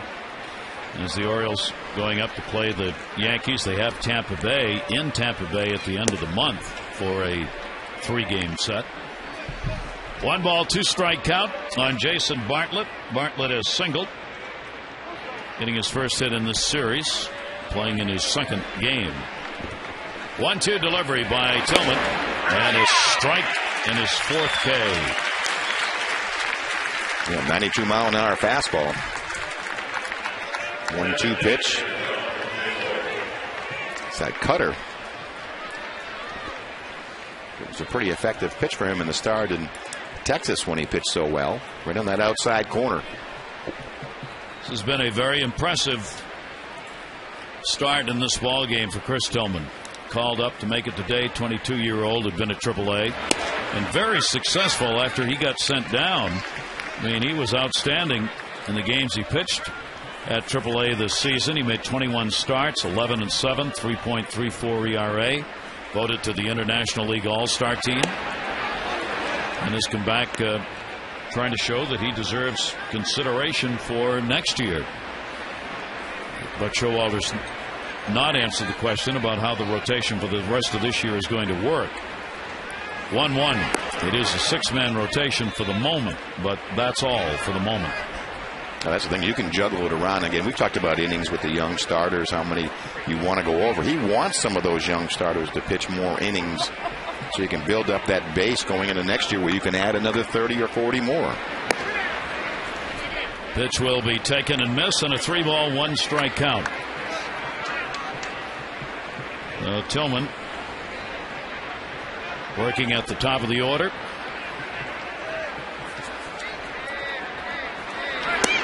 And the walk.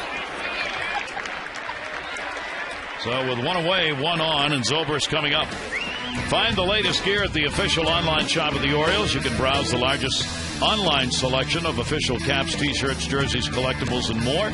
Outfit the whole family 24/7. Get your gear at the official source, the Orioles.com shop. Zobrist, the home run, 3rd inning, is 8th of the year. Runner on and 1 away. And Zobrist will take it down low, and Tatum will head out to the mound. Zobrist this year against the Orioles, that's the first home run that he's had. Only hitting 176 against the O's coming into this ball game for the year. Going back to the 3rd inning, wasting no time. Into those right field seats. Another one of those uh-ohs. 1 away, 1-0 count. Outfield deep on Zobrist, playing at first base today. And that is taken for a strike. Orioles starters over the last 31, outstanding. There have been 20 quality starts in those 31 games on a 3.19 starter earned run average. A dramatic difference from the previous months, obviously, for the Orioles starting staff. 1-1 delivery. Zobrist to first. Did he catch it? Got him. Double play. Zobrist. And that'll end the inning. Orioles on top, 4-1.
And today, a chance to talk about what that number means to him. It means I've had some good players, and someone's given me an opportunity to do this for a long time. You know, that's about the extent of it. I got a lot of losses, too. You got them? Yeah. But, you know, it's I remember just about every one of those. But the other ones I don't. But just reminds you how lucky you are to do this and have a chance to do it. And have a lot of good players that allow you to be around for it. Recognizing it's done by the guys out on the field. Now he wants 901. And they'll want 902. And that's the way it should be. Orioles on top in this as we go to the bottom half of the fifth inning. Wigginton, Scott, NPA. And Wigginton will foul it off. He is popped out and grounded out. Orioles wrapping up the homestand. We hope you'll join us again tomorrow from New York. Ball game at 1 o'clock on Labor Day. Brian Mattis and A.J. Burnett. Then Tuesday night, Jake Arrieta, C.C. Sabathia. And Wednesday afternoon again, Brad Bergeson and Ivan Nova. 1 ball, 1 strikeout. The Yankees have been playing very good baseball, scoring a lot of runs. Outside, Wigginton with a 2 ball, 1 strike count from Davis.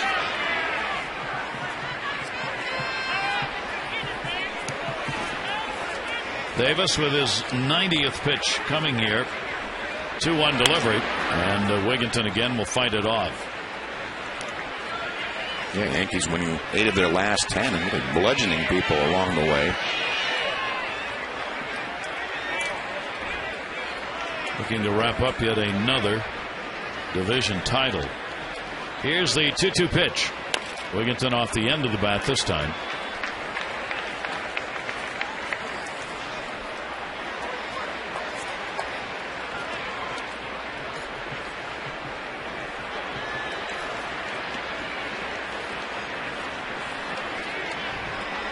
Again, the 2-2. And this one's going to be up the middle. So Wigginton is on with a base hit. That'll give him a 4-game hit streak and the leadoff single for the Orioles. Yankee numbers, they are 5th in average, 3rd in runs. Their runs per game at 5.44 at the top. ERA 5th. They lead in the American League East. Robinson Cano with a tremendous season. 10-2 against the O's on the year. That should be an interesting matchup here as we head into September. Orioles have put a dent in the plans of the Rays so far the last couple of days. Luke Scott will take that away. The Red Sox doubleheader loss yesterday really put a hurt on their chance of anything postseason, wild card or otherwise. When that gets to 10, it's a long hike. Luke hitting at 289 has walked and flied out. Luke with a 2 for 4 yesterday. 14 games against Tampa Bay, hitting over 400. And there are only 5 big leaguers batting .400 with at least 5 home runs against an opposing team this year. Luke is one of them. And the other 4 have an amazing commonality. 1-1 shift on. The other 4 have done it at Carlos Gonzalez, Ryan Zimmerman, Alfonso Soriano, and Edwin Encarnacion. The commonality is every one of them did it against the Diamondbacks. They all have had a .400 batting average with at least 5 home runs this season, and all of them did it against Arizona. Didn't check your scouting reports. Yeah. Might have a problem. Here's the 2-1 delivery, and that's going to go to second base. Rodriguez to Bartlett. On to first to Zobrist for the double play. Oh, the shift works that time. 2 down. Yeah, about the longest throws you'll ever see from the right side of the infield. Long throw to Longoria, the third baseman. Back to Zobrist.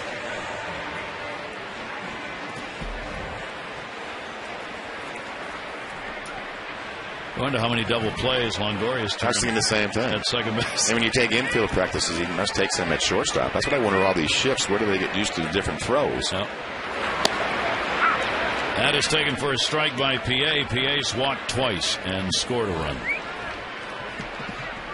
So Davis gets a little help with the double play, eliminating the leadoff single, and gets ahead of PA 2 strikes.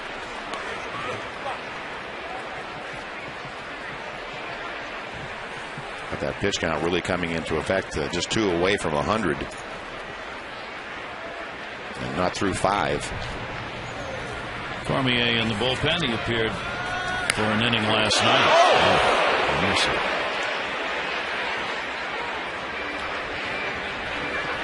Everybody's all right.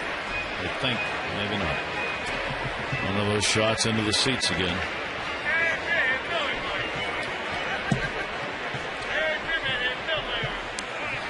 Count goes to 2 strikes on PA. And that will be inside. 1-2.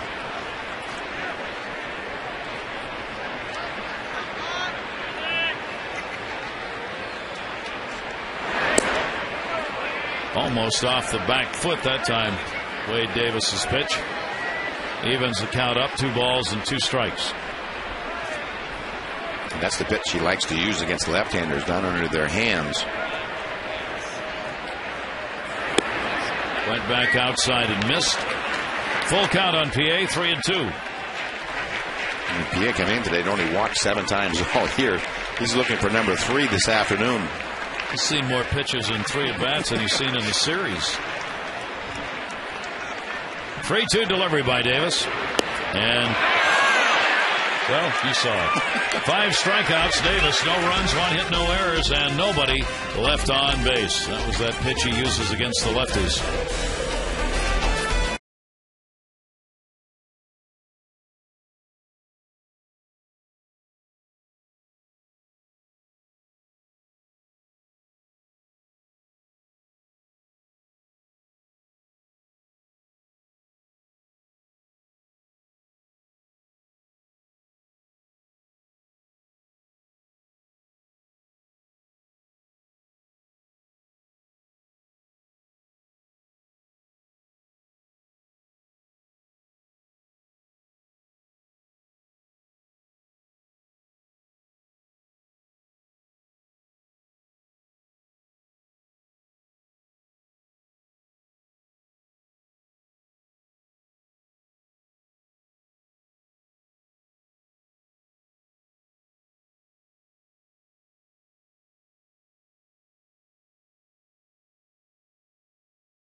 he did not pitch well against in his last major league start.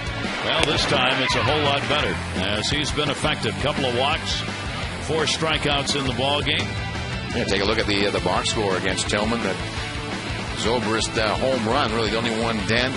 Crawford had a triple in the first. Matt Joyce a triple, but kept him right there at third base.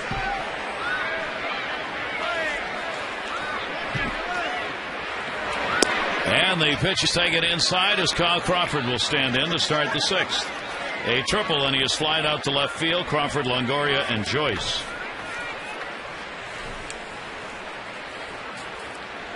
Will Kyle Crawford be back with Tampa Bay next year? Lots of free agents on this ball club. Crawford, Pena, closer Soriano among them. And they have a lot of one-year deals. Most of their pitching staff's on a one-year deal. 2-0 delivery down to first and fouled. They cannot afford to keep all of these players no matter how far they go in the postseason. So this ball club will have a substantially different look come next year. Yes, that's what some of the pressure is, to try to win it all this year and win at all costs. They're not going to be able to certainly retain the services of all of them. A lot of talk already about who's going to go, who's going to stay. It makes trying to deal a little tougher because everybody else knows you're trying to move some players and salaries. Have to. 2-ball, 1-strike count on Crawford. He's got the new bat, and he'll keep it. A base hit. So he's got 7 hits now and 12 at-bats in this series. That's a leadoff single. Orioles Reach has once again teamed up with the Maryland SPCA to create the 2011 Orioles Pet Calendar, presented by Southwest Airlines. Inside, 12 months of pet photos along with some of your favorite Orioles, or you can reverse that. Proceeds benefit the Maryland SPCA and their work with local homeless pets. Calendars are only $15 to get yours. Visit Orioles.com today. Evan Longoria.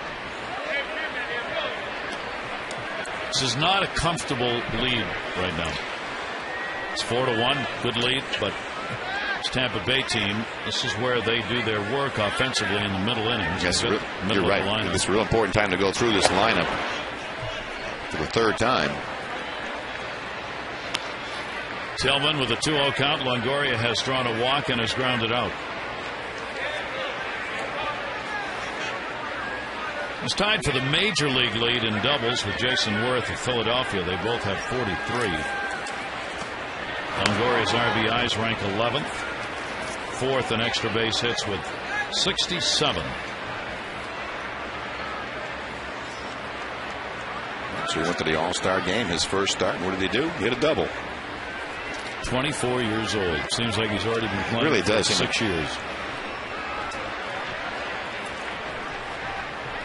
2-0 count. Crawford off first. Longoria down to 3rd and foul. Crawford 3rd, tied for 2nd in the league with 41 stolen bases. Juan Pierre's got 53. Pierre the leader. As Mike said, we've not seen this running team do much running.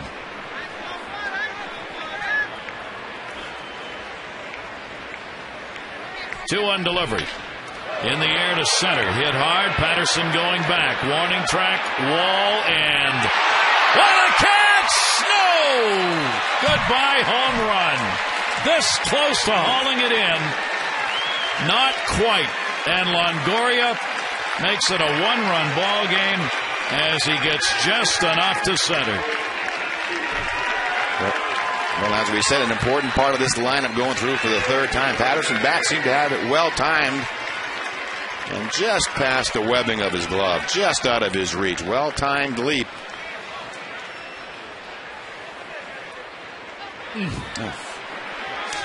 But close, but not quite. And Longoria makes it a one-run ball game. That is number 20. And he's got 92 RBIs. So that was the feeling you had that this one was going to get closer. So 2 home runs, Zobrist and Longoria off Tillman in the ball game. Jim Johnson getting ready in the bullpen. Yeah, 5 home runs the last 2 days for the Rays. These two teams continue their season-long slugfest using the long ball. First major league start since July 19 for Tillman against Tampa Bay. He has had those starts, obviously, at AAA. This is his regularly scheduled day to pitch, which is why he was called up for this Sunday. Now, nobody out, bases empty here in the 6th, and Joyce up. Joyce has tripled and struck out. And the breaking ball is in there for a strike.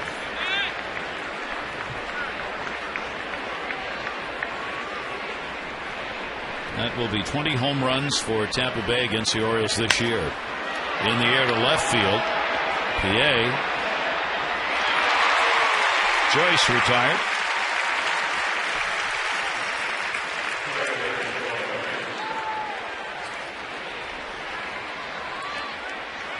Well, a big out after a home run. Those can be some of the toughest seemingly to get. Yeah, to sort of stop the rally, change the momentum.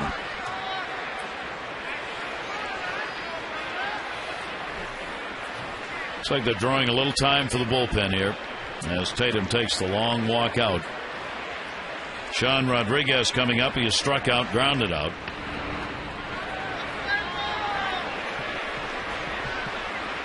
Dana DeMuro, home plate umpire, going up to break it up.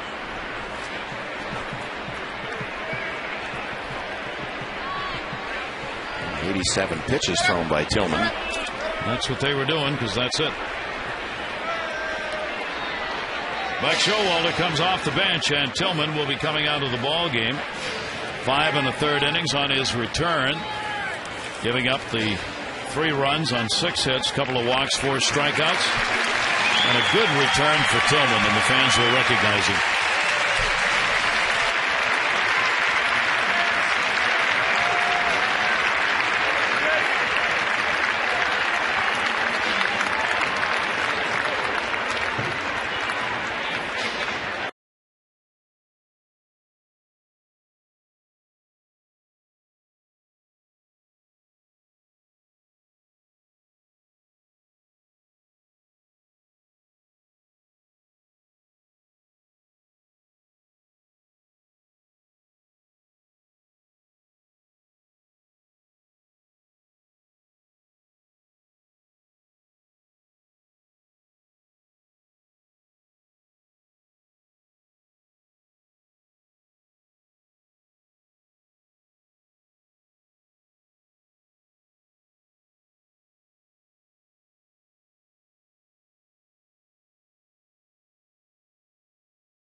Is brought to you by AT&T.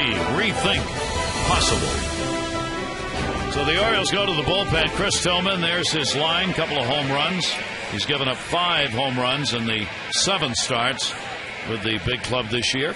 And Jim Johnson's on. It was not all smooth sailing for Chris Tillman, so Jim Johnson will come out of the bullpen. 14th appearance on the year. 12 innings of work, 18 hits, but most of these numbers accumulated earlier on in the season before he was out on the disabled list, and has looked much better coming back, throwing 93, 95. Outstanding sinker, sharp breaking ball. And we will get a pinch hitter as Reed Brignac will stand in for Rodriguez. Pinch hitting here in the 6th inning, getting the left-handed bat up there. Brignac, you saw 261 in the year. Line drive up the middle. That was right at glove level, just over it, into center field. You can tell by the crack of the bat. Hit right on the button. Wasting no time. Looks like he gets a bell tie sinker. Almost right to the glove. And watch the reaction time you have. You let it go, and it's right back. Oh, Brignac, he's done a good job pinch hitting. He's 6 for 17 as a pinch hitter. He represents the potential tying run.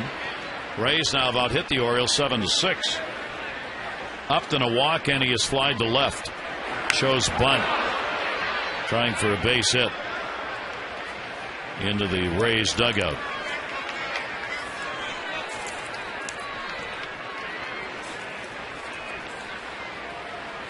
Longoria, the 2 RBI homer, which has brought the Rays to within 1.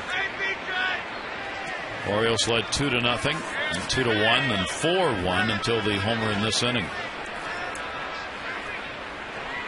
Johnson a look at Brignac. Pretty good lead over there. Fouled off.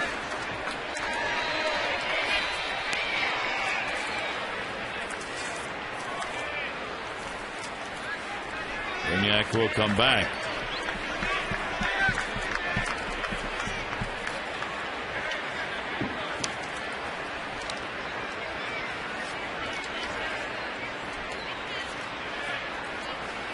Oh, 2 count.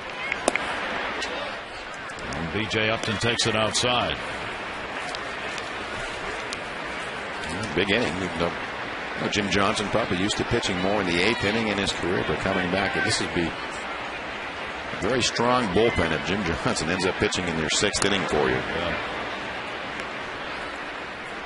Throw over to get Brignac back to the bag. Upton is 0 for 7, lifetime off Johnson. Brignac extends the lead by half a step at first. 1-2 delivery, and that's in the air to left field. Going back PA. The fans are standing, and goodbye home run. The second home run of the inning. This one delivered by Upton. Both good for 2 RBIs, and this one good for a 5-4 Rays lead. The 6th home run in the last 2 days. 1-2 pitch, a hanging breaking ball.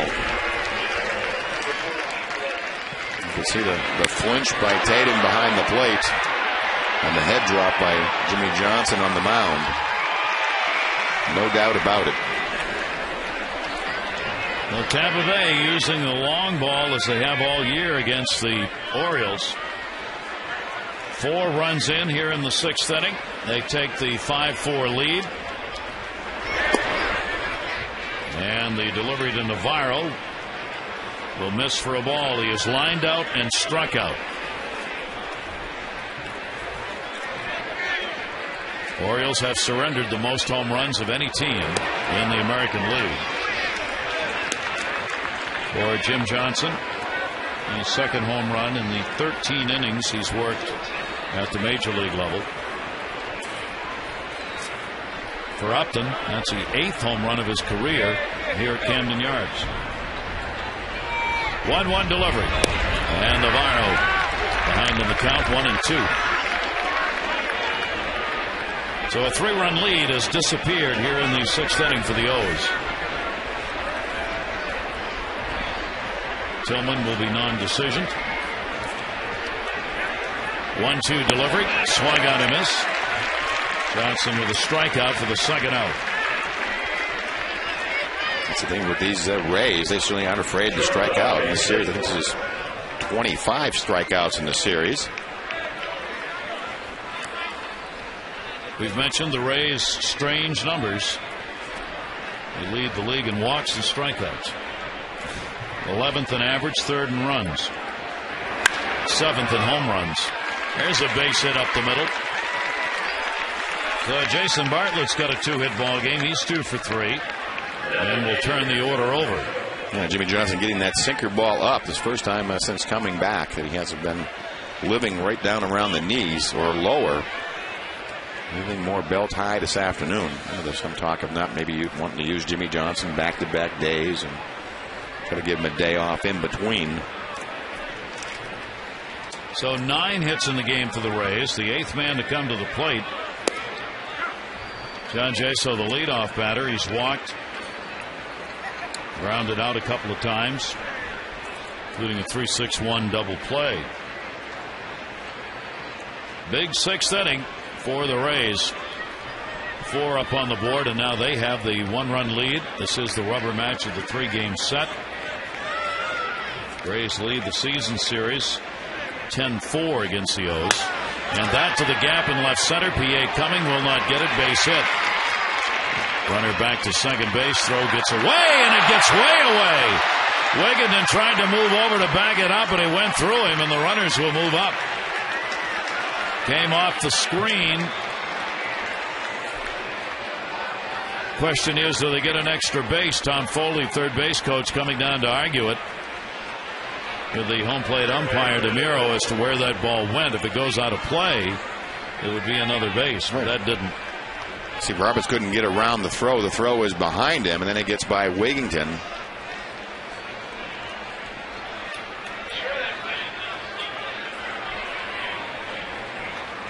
So the wheels coming off the cart. They've charged the error to Ty Wigginton. Throw was way off the mark, but Wigginton was there, but couldn't stop it. So he'll be charged with the error, allowing the runners to move up. Jaso gets the single, and now 2 in scoring position with 2 down. I guess the runners couldn't move up until it gets by Wigginton, so Alfredo Simon will get up. Going in, the Rays had, I think, 1 run and 5 hits coming into the inning, and now they have 5 runs and 10 hits. Seems like in a matter of pitches. They've batted around. Here's Zobrist, the 9th Ray to hit. Home run. He's lined into a double play, and he's grounded out. Very big at bat. A 1-run ball game with 2 down. And Zobrist, the swinging strike. These are the kind of mistakes that Buck Showalter keeps talking about that you cannot make. That throw probably should have gone to the shortstop or third base side. You weren't going to get the runner at second base. There was no reason to throw behind him. Even though he'd made a turn, he was headed back. Fooled him on that one. 0-2 count.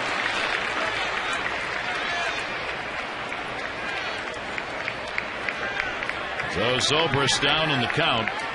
He's 4 for 8 lifetime off Jim Johnson with a home run. Runners at second and third. 0-2 delivery. Zobrist takes it. Good stop made by Tatum. 1-2.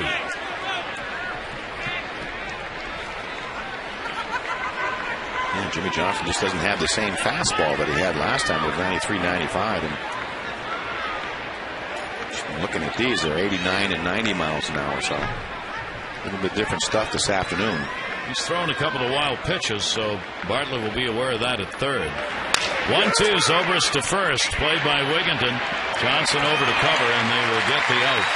But a big inning, 4 runs across, and the Rays up by 1.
Corner, it's the park within the park.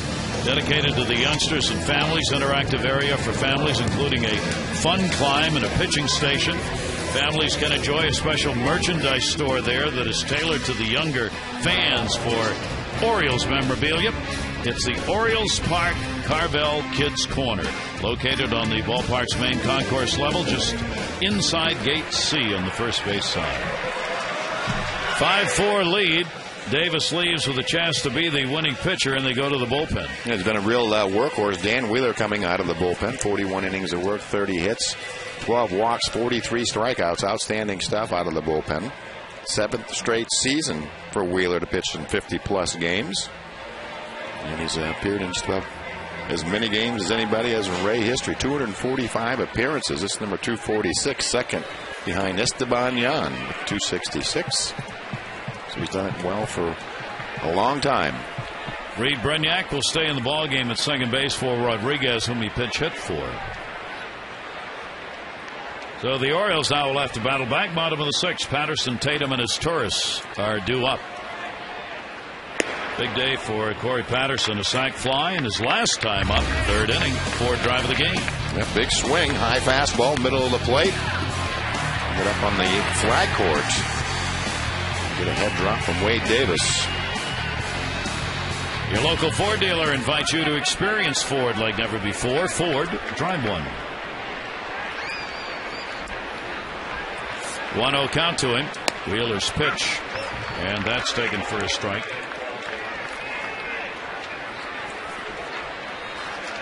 A lot of production, certainly from the top and bottom of the order. Brian Roberts, a single, run. Markakis, an RBI, single, and a run.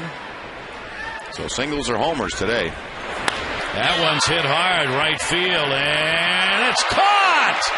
Misjudged and then replayed as Joyce hauls it in. He's had a tough day up there in right field finding those balls. He can't help it. Take the smile off his face. He's cutting right. This ball just about gets over his head. Good long reach by Joyce. Remember the one where he broke in on the homer. We all know that feeling. Yeah. Uh-oh. So the out and a break for the Rays on that one. Patterson's really hit the ball hard today. Tatum with a solid single his last time up. He's grounded out. He'll foul it away. 5-10-1 for the Rays. 4-6-1 for the Orioles. Davis, 4 runs, 6 hits, 3 walks, and 5 strikeouts in 5 innings, looking for his 12th win and trying to go 3-0 against the Orioles. 0-1 delivery, and that'll be up high. 1 ball, 1 strike. And Davis threw 103 pitches in 5 innings. That long first inning really did him in. 1-1 to Tatum. It's back into the screen. 1-2 from Wheeler.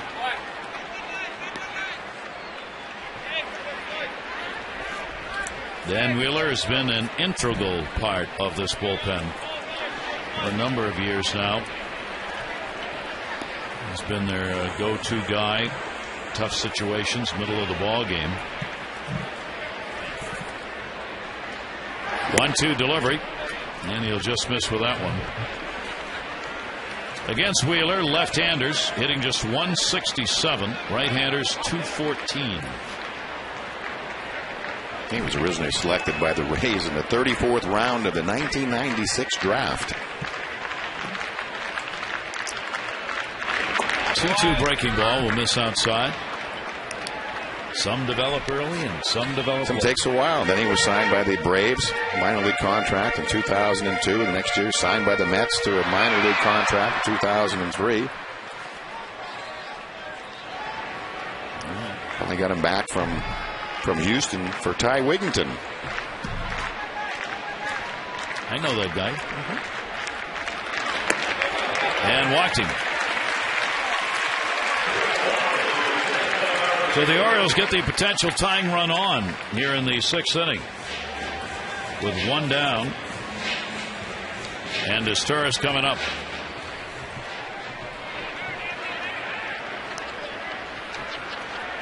Orioles have not won a series against Tampa Bay in their last 9. They are trying to end that streak with this one.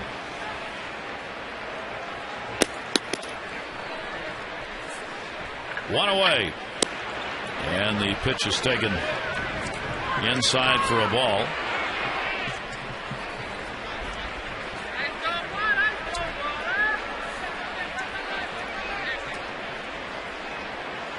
Good time for Cesar to take a shot at that hole on the right side. Sturz has singled and flied out. Lob toss over.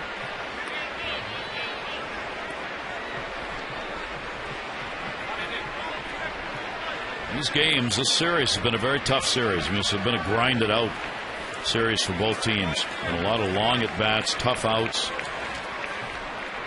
Yeah, a game where no lead seems to be safe. Yeah.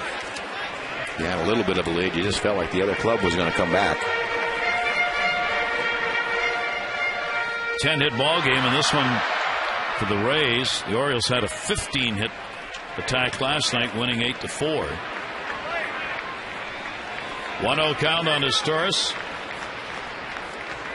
Wheeler's delivery to him, away.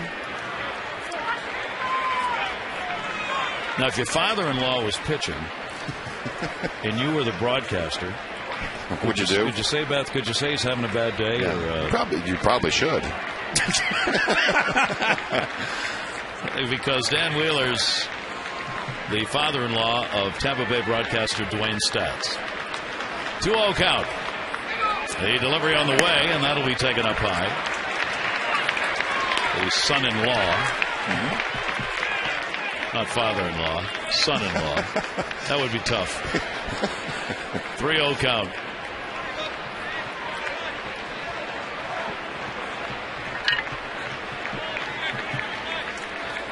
One down, runner off first base. And missed inside. Consecutive walks after 1 out recorded, and that will be it for Wheeler. Madden on his way out, trying to preserve a 1-run lead. Qualls ready in the bullpen to come on to pitch. We are in the 6th. The Rays have the 5-4 edge, but the Orioles have runners on at first and second with Bell coming up.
By Ford. Your local Ford dealer invites you to experience Ford like never before. Ford, drive one.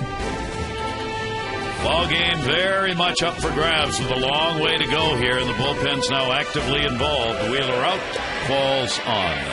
Now, Chad Qualls will come in 15th appearance on the year. The ERA 4.63 overall. Last 6 appearances have been scoreless. 32-year-olds made 14 appearances for the Rays. This will be number 15 since being acquired from Arizona July 31st, and 11 of those appearances have been scoreless.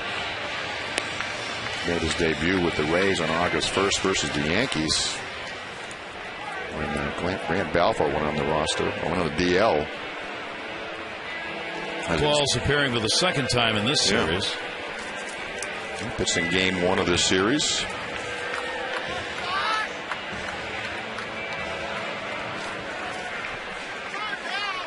Well, the Orioles get their chance right here. Runners on at first and second. Josh Bell. Tatum got the 1-out walk. As Turris another walk. Bell has struck out twice in the ball game.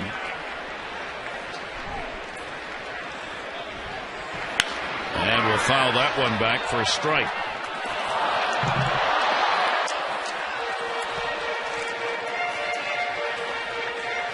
Left-handers 313 off Qualls with a home run. Right-handers 208. And brought on to face Bell, the switch hitter. 265 right-handed, 195 left-handed. 3 home runs, all the other side of the plate. 2-strike count. Well, what he's done pretty well is retire that first batter that he faces. They're just 2 for 11, a 182 average.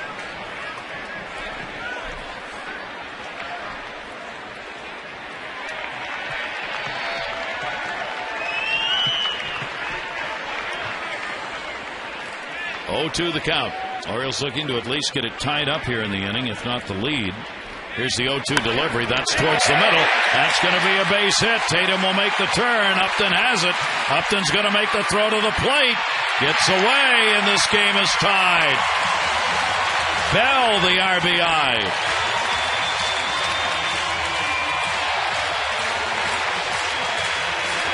Well, the bottom of the order really getting it done against the Rays. Qualls even tries to have a kick save. To the bottom of the order, a couple of walks. Now big base hit. The bottom of the order by Josh Bell. Throw by Upton just a little bit up the line. Bell's 12th RBI in 36 games. Tatum scores.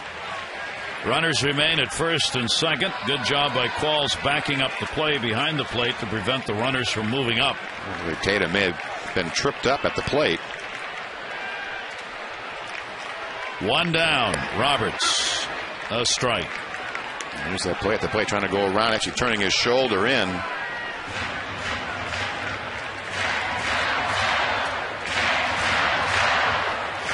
Put the gear back on. It's kind of been Crash Tatum today. Brian Roberts. He'll take it away. 1-1. At first I thought he was tripped up on the play, but just trying to get that left arm, left hand in on the bag.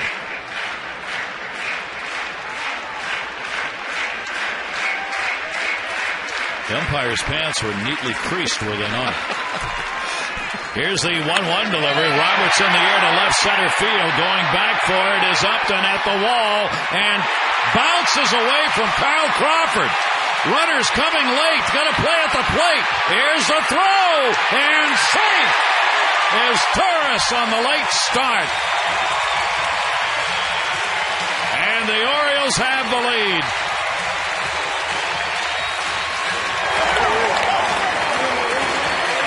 No, certain games just seem to go back and forth, just out of the reach of Carl Crawford, and Upton misplays the carom.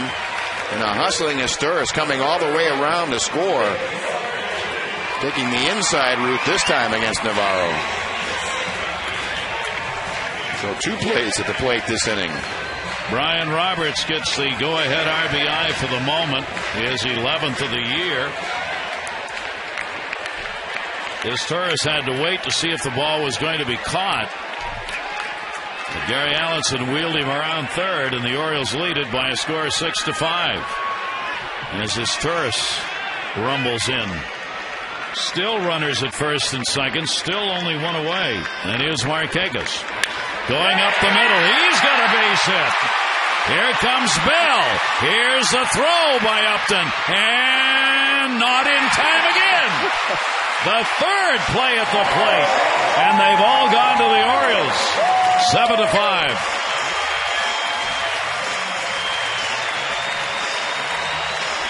I don't know if I've ever seen so many plays at the plate in 1 inning.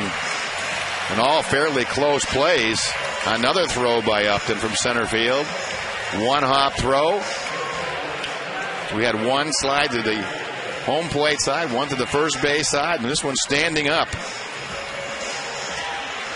Nick Markakis delivering the RBI. He's got 2 in the ball game and 50 on the year.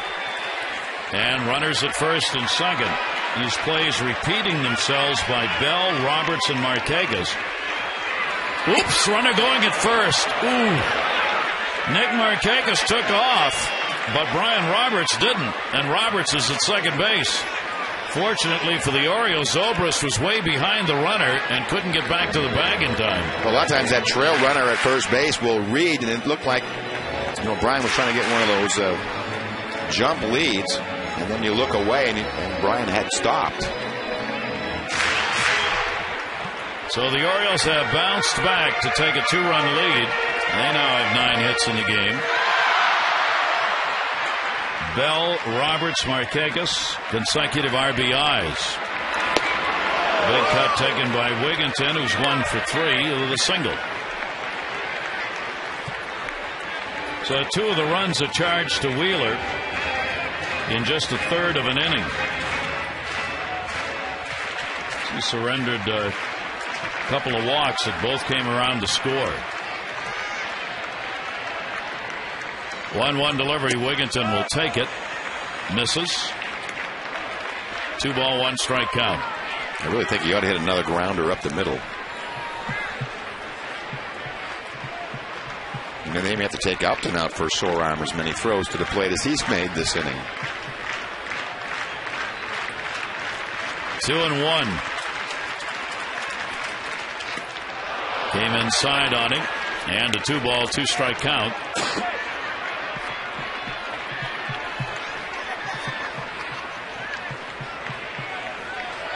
Navarro's had more plays at the plate as a catcher than he's probably had all year.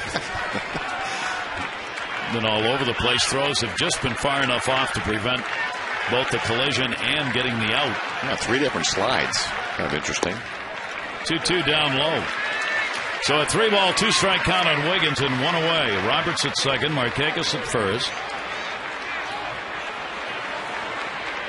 Orioles came into the inning trailing by 1. They are up by 2.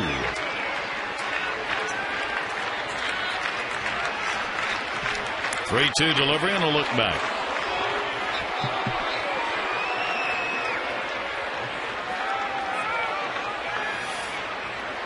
It's Michael Gonzalez in the bullpen. Yeah, Carl Crawford leading off the innings of the Rays. So it'd be interesting to see how Buck Showalter wants to play this. Runners go. Stays at 3-2 on Wigginton.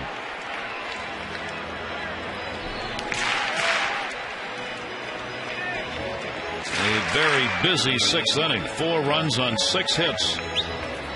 For the Rays, the Orioles have answered with 3 runs on 3 hits and 2 walks so far.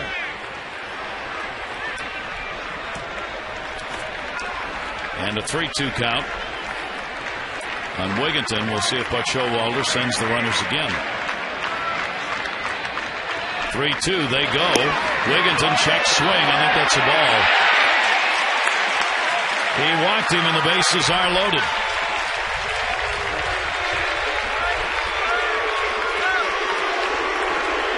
That's 6 walks surrendered by the 3 pitchers in this ball game today. The Orioles have had 2 of them in this inning, and they've scored 2 of the 3. And Joe Madden is on his way back out again. No Qualls, no part of an inning, 3 hits and a walk. They just haven't been able to find a solution to the Oriole lineup this inning. Madden will take the baseball a little deeper into the pen. Bases loaded. Scott coming up.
Out of the Navy personnel on hand for this ball game. They've seen a lot of salvos fired in this series. That they have. Pretty good souvenir section they're sitting in. Randy Cho will come out of the bullpen. 72nd appearance on the year for Cho. That leads the American League. Only Pedro Feliciano of the Mets has more appearances. He's going to be the only left-hander in their pen for quite some time. He'll come on to face Luke Scott, try to neutralize Luke. He hasn't been very effective in the past against Scott. 5 for 9. Luke Scott and a home run off Choate. The bases are loaded. The Orioles have the lead 7-5. Only one down. Scott is hit into a double play, flied out and walked. Check swing. They want to check at third, and they say yes. Bill Welke, a called strike. That Choate faced Luke Scott in game 1. He was able to get the K. Orioles have loaded him up with the Roberts single, the Markakis single, and the walk to Wigginton.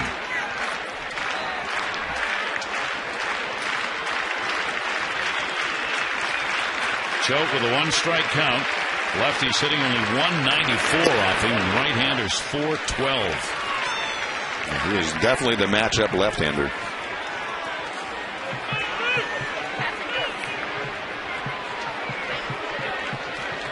We are only in the 6th inning of this ball game, so a long way to go. The way these teams' offenses are rolling along here. They seem to be going through the bullpens, too. Yeah. Here's the 1-1 delivery on the way. Breaking ball will miss, and a 2-ball, 1-strike count. So that was a good take, just off the corner.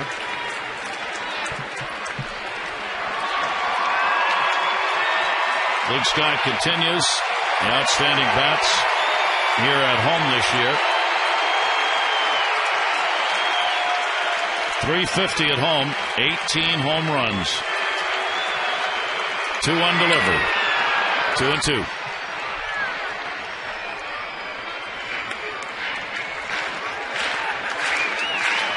This is the spot. If you're Choate on the mound, you're going to take a chance on a breaking ball, but you don't want to run the count to 3-2. Well, this is really his pitch to try to make something happen.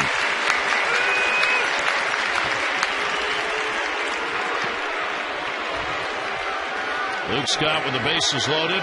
1 for 6 this year. Grand slam.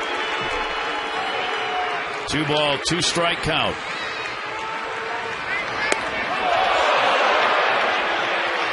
Turns him away, and it's full. And it goes with the fastball. I'm sure he wanted it in, but not up and in. From a left-hander to a left, and the ball's really going to run in. We've already seen Luke walk with the bases loaded in this series. So I guess Joe Madden, you start to think that sometimes 1 is better than 4. So I still don't think they'll give in. Roberts, Markakis, and Wigginton get their leads. A 3-2 count. And Scott in the air to left. Tagging up Brian Roberts. Kyle Crawford will make the throw into third. Sac fly, RBI. And an 8-5 ball game.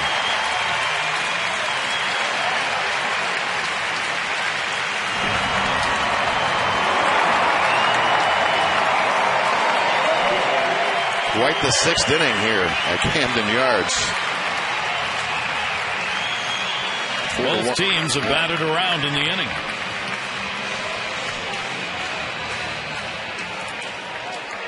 Luke Scott picking up the RBI, number 64. 8-5 lead.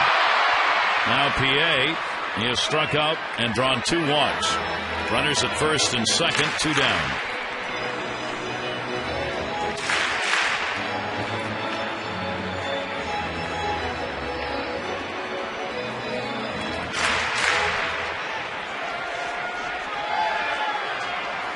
PA's had an 0 for 4 against Choate. PA's hit left-handers pretty good, though. 273. About 20 points lower than against the righties, but a good number. He really doesn't give any ground versus the left-handed pitcher. Hangs right in, gets good swings.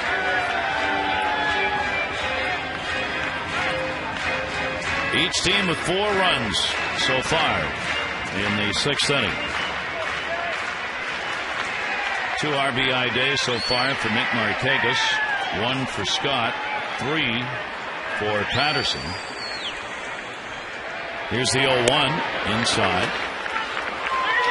1-1 PA. Yeah, no action in the Rays bullpen because Patterson on deck, another left-handed hitter.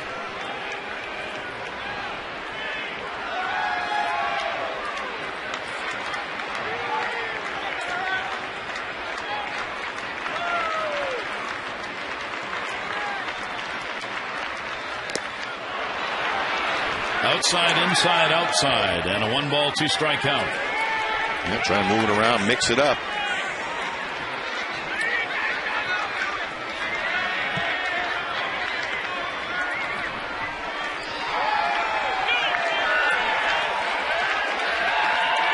Choate, 1-2 with 2 down.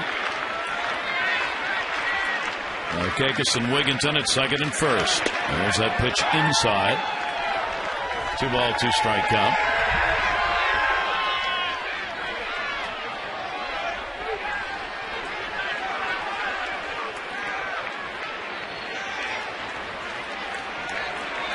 Both Buck Showalter, Joe Madden, a lot of managing to be done in this game. Yeah, and a lot of what ifs because the results haven't been really good on either side. 2-2. And PA will go down swinging. So the Orioles take advantage of singles. Bell picked up one, creating Tatum's collision. RBI single Roberts, and then Markakis, 3 consecutive plays at the plate, all safe for the O's.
It's the work of the bullpen. Both starters, Chris Tillman and Wade Davis, non-decision, and Gonzalez on for the O's. Yeah, maybe in the earliest he's been in this year, but this is the way this one has gone this afternoon. 16 2/3 innings, 13 hits, strikeouts on the climb. He pitched in last night's game, struck out the side coming in. And now he's back in this real interesting game in the 7th.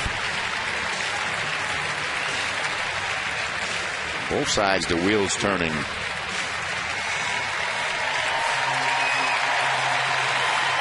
So Gonzalez will work to Crawford, leading it off here.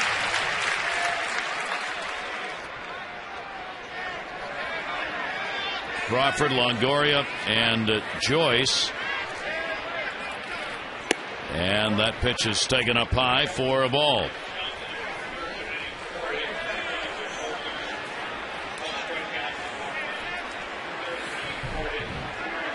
One-0 delivery. And that's going to miss. And the count will go to 2-0.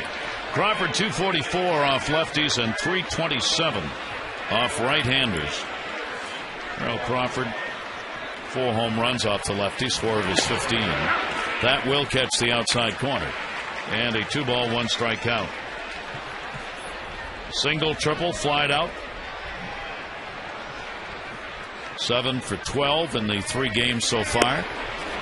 And Gonzalez misses up high with it and falls behind here, 3-1. And you see why Buck Showalter wanted to go to the lefty Gonzalez to go through the middle of this Rays lineup. I'm sure that's why he's here in the 7th and not maybe waiting for the 8th. Strike taken, 3-2. And sometimes you think the save may be in the 6th or 7th inning as opposed to the 9th. Each team has battled back from a deficit. 3-2 delivery. Crawford will foul it away.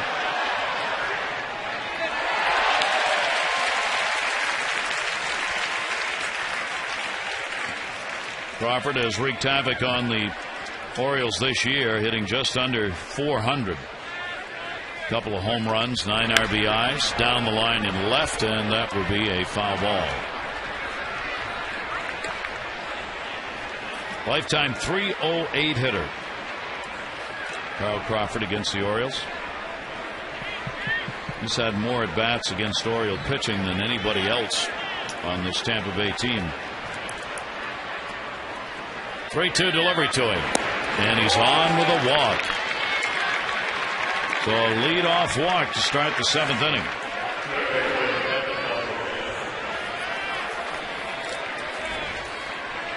Yeah, nothing really seems to go as planned. You know, you bring in their lefty just like Tampa Bay did to get the lefty out. Doesn't work out. That's the kind of 6th inning it was. Longoria delivered the home run in the 6th inning. Good for 2 RBIs. And the pitch is in there for a strike. Now back in the 6th, it's Evan Longoria. Second batter of the inning, gets him back on the board. Real interesting, as we said, 6th inning. 20 home runs on the year for Longoria. And the throw over. Longoria this year, 4 home runs against the Orioles. He's now got 15 RBIs against the Orioles.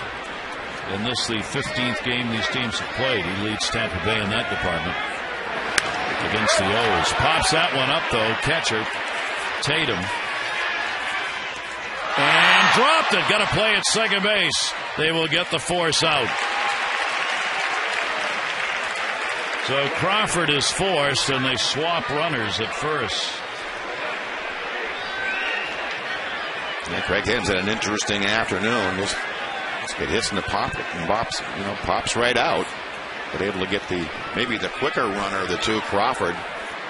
So they'll make an exchange of Crawford for Longoria, though Longoria runs reasonably well too. Now, for the first time in this series, we will see Rocco Baldelli. Baldelli coming on for Joyce, who had a triple in 3 at-bats. Runner on at first base, 1 out, and Baldelli will take it away. Rocco Baldelli coming up on the call-up. This is going to be could be his first at-bat. He does not have anything at the major league level this year. 1-0 pitch to him. In the dirt, runner's going to go. Here's the throw. Tatum, not in time. A wild pitch. Takes away the potential ground ball double play as Longoria took off. Again, ball in the dirt, and he does that little pop off of first base, just far enough away from Tatum, even though arm side, a little bit to the third base side, so not in time to get Longoria. So now Baldelli gets an RBI chance here with 1 out. And the pitch is a strike on the outside corner. Baldelli had gone out of baseball, decided to come back. He'd been with the Rays in 2008. Started at A-ball this year. Moved up to AAA and then came up with the expanded roster. And he hits that one to left field in his first at-bat this year. Goodbye home run! Rocco Baldelli with a 2 RBI homer. And we are back to a 1-run ball game, 8-7.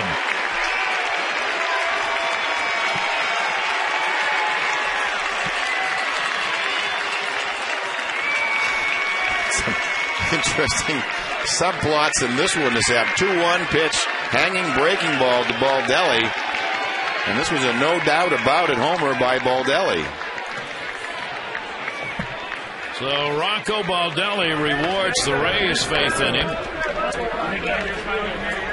by coming up and getting his first at bat at the major league level this year and drilling a homer. Now Reed Brignac. He's had one at bat. He singled and scored as part of that 6th inning. 8-7, and now Ibar is going to take his place. So Joe Madden's going deep in the bench here and getting these matchups. Yeah, the expanded rosters are really going to come into play this afternoon.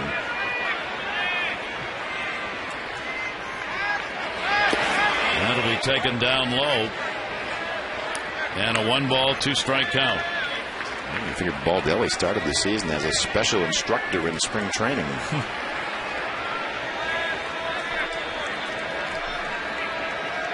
1-2. Ibar takes it. Ibar switch hitter, 248 right, 218 left. 3 of his 5 home runs hit from this side of the plate.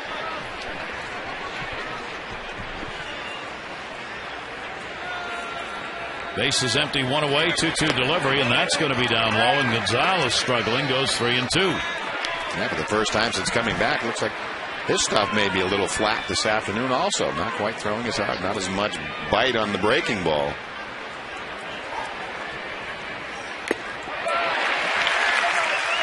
Big out. Ibar retired, 2 away in the 7th. Now reaching back for a little extra 3-2 pitch. Up and out over the plate. 94. Lance Cormier is in the bullpen. But it has not been easy.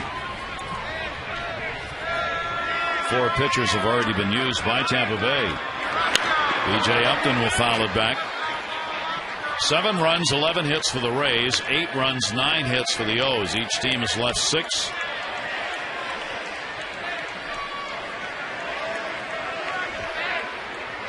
Both are going to go deep into the pen. Upton a home run. 6th inning is 14th. That one is going to be in the yard. Patterson is back and he's got it. But a couple of runs in as Baldelli delivers the home run coming off the bench to make it 8-7.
It was a pretty normal game at 4-1 until we had later on in this game, and then there's just been all kinds of action, most of it involving around home plate. The Oriole offense scoring a bunch of runs the last couple of innings. 3 plays at the plate in a row were very unusual.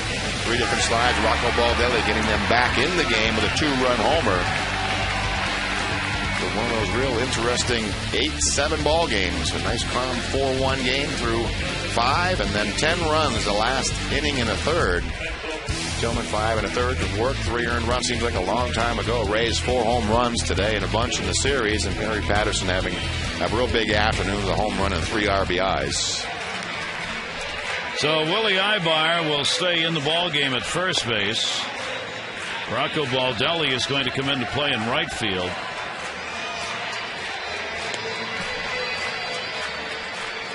This ball game, you get a feeling, is far from over.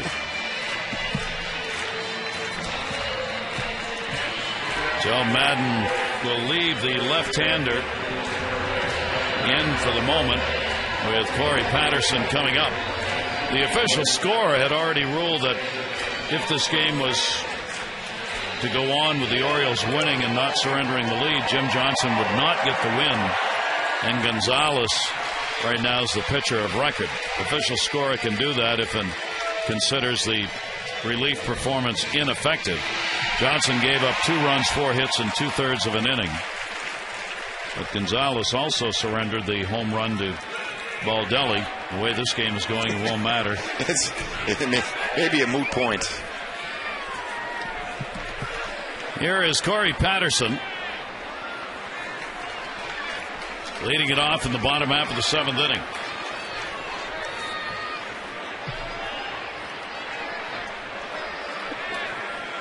Orioles batted around in the 6th. Both teams did.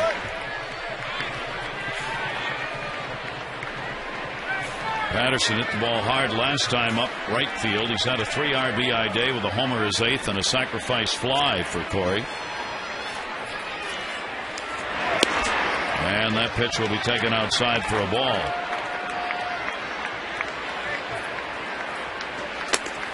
Patterson 205 off left-handers, 296 off right-handers.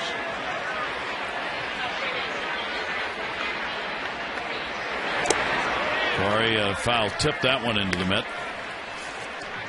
Patterson getting his second 3 RBI game of the season today, and he'd like to add to it.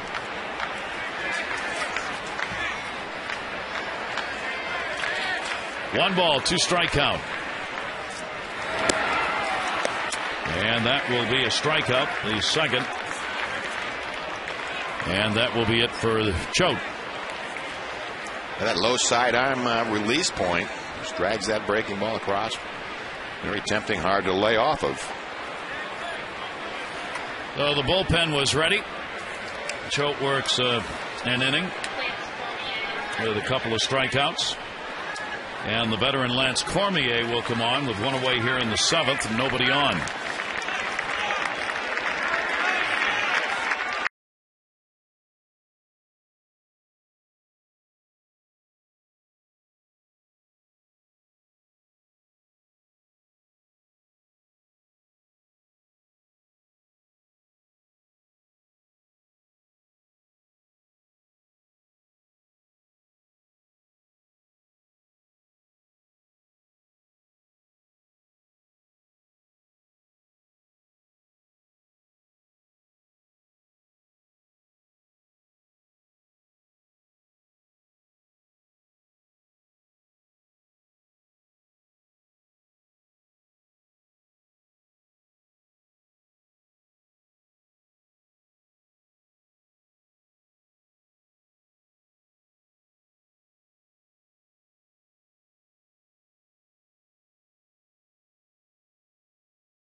By authority of the Orioles, may not be reproduced or retransmitted in any form, and the accounts and descriptions of this game may not be disseminated without the express written consent of the Orioles. Absolutely gorgeous day. The Orioles have a lead of 1. It is 8-7, and Lance Cormier on the pitch. Yeah, real workhorse out of the bullpen. Former Oriole, working his 50th game of the season. 65 hits, 28 walks, 20 strikeouts. He is a control pitcher. We'll try to get you to expand the strike zone. Pitches, as they say, backwards. A lot of breaking balls, change-ups, off-speed pitches to set up that fastball. But he's a multiple inning reliever and pretty reliable. And he's had a pretty good year for Joe Madden and the Rays. So Cormier with the bases empty and 1 down. will face Craig Tatum. Tatum, a good day. He's walked, scored, singled, grounded out. And we'll take a strike on the outside corner. Cormier out of Lafayette, Louisiana. One of the Raging Cajuns. And that pitch is taken down low. So that's why you get a French pronunciation on the name. One ball, one strike.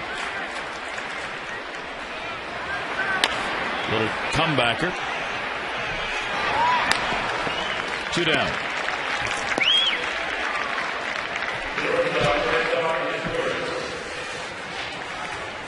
Two away with the bases empty for his Sturris.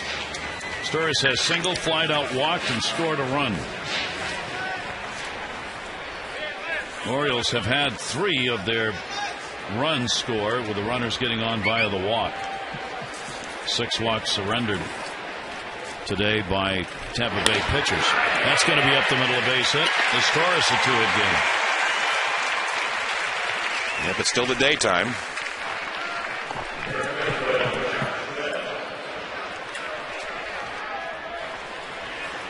Cormier, that little cut fastball right back up the middle, clean single by Cesar Sturris. Toronto has beaten the Yankees. They're all done at Yankee Stadium. 7-3 the final. Toronto winning it. So that will end an 8-game win streak for the Yankees, the Orioles' next opponent. And it means a win by Tampa Bay would pull them to within a game and a half. A loss would leave them 2.5 out, where they started the day. Josh Bell delivered an RBI his last time up with a base hit and scored a run in the 6th inning. He's also struck out twice.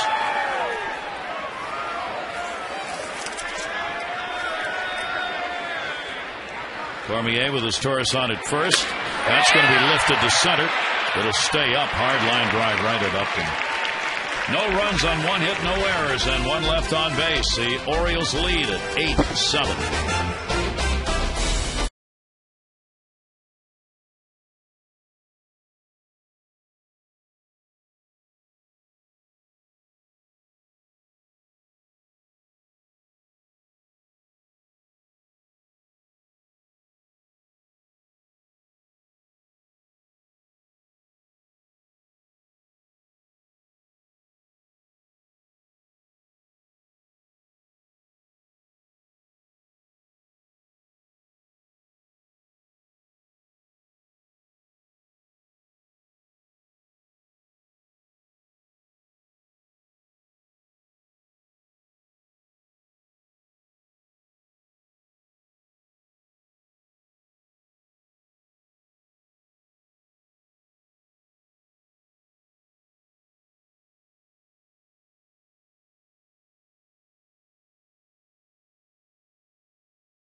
Games against the Yankees. Brian Mattis against A.J. Burnett.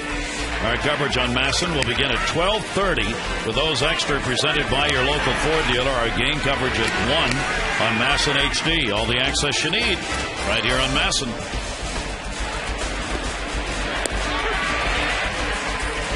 And tomorrow's matchup, Brian Mattis and A.J. Burnett. A.J. was struggled to, I guess his last time out he got a W, but 10-12 on the year. And Brian Mattis, who's pitched reasonably well against the Yankees in the past. That's a good matchup when you have a left-hander going against those Yankee clubs. Applauding as the Orioles will go deeper into their bullpen. Yeah, 44th appearance for Alfredo Simon. 3-2 record. Just about a 5 ERA, 45 innings of work, 50 hits, 21 walks, 37 strikeouts. Pitched the scoreless 9th on Thursday versus the Red Sox, but it's really struggled. Almost a 7 ERA since the All-Star break, and some 18 games raised that ERA from 3.24 to almost 5. Really has been fastball command has been the problem. Has been burned by the long ball. We will get a pinch hitter as Dan Johnson will come on in the what had been the catcher spot originally. Navarro had an 0 for 3, 2 strikeouts and a line out. Now Johnson on to face Simone. And that one in the air to right field off the end of the bat. Nick Markakis moves over and he's gone.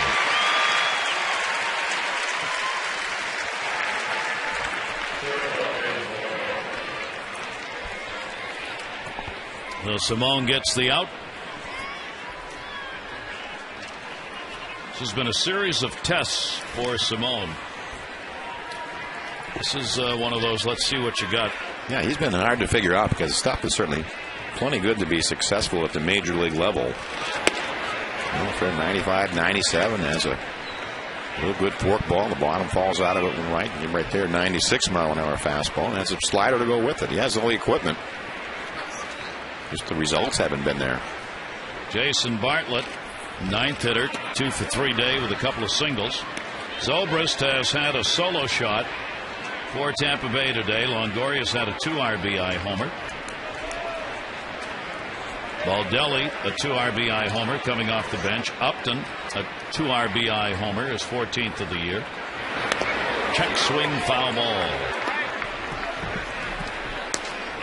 Orioles have responded. A Roberts RBI, 2 RBIs Markakis. Scott, RBI sac fly. Patterson, a 2 RBI homer and another one on a sac fly. And it's an 8-7 ball game with the Orioles leading by 1, top of the 8th inning. Alfredo Simon, the 2-1 delivery. Evens it up at 2-2.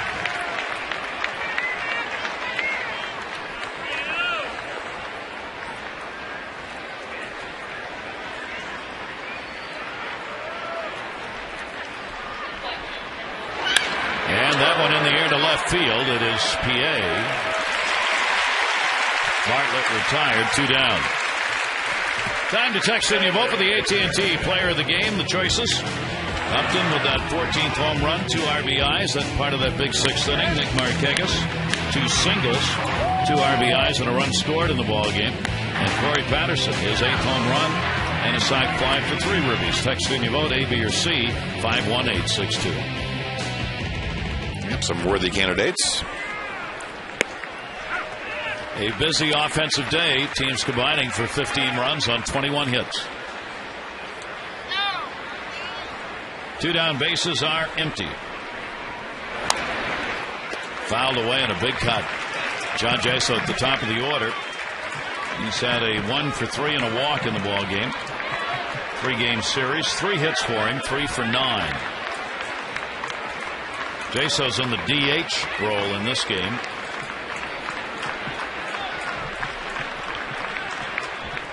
Still batting leadoff. Simon with the 0-2. Gotta hit that or I'm gonna get hurt. 98 mile an hour fastball by Alfredo Simon. He's been able to get ahead. He just really hasn't been able to finish people off.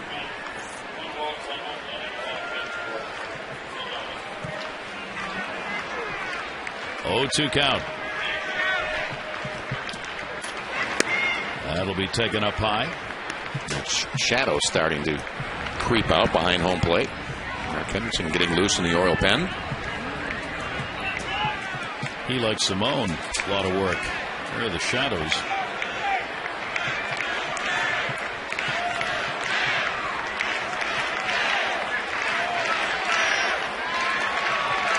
And the 1-2 delivery. Nick Markakis. And he's gone. Simone comes on and retires the side in order. We go to the bottom half of the 8th. The Orioles will try and add to their 1-run lead.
the long weekend, and schools have started or will be starting this coming week. And the labor movement in all of this country recognized, and certainly in baseball.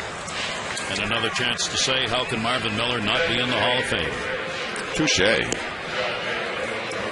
Orioles on top by 1. Cormier remains out on the mound. Jaso's now going to move from the DH to the catching position, with Navarro having come out for a pinch hitter.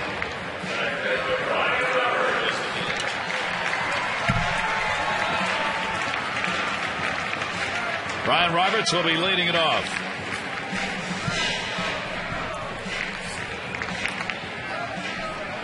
Brian's had a couple of runs scored, 2 singles, RBI, stolen base.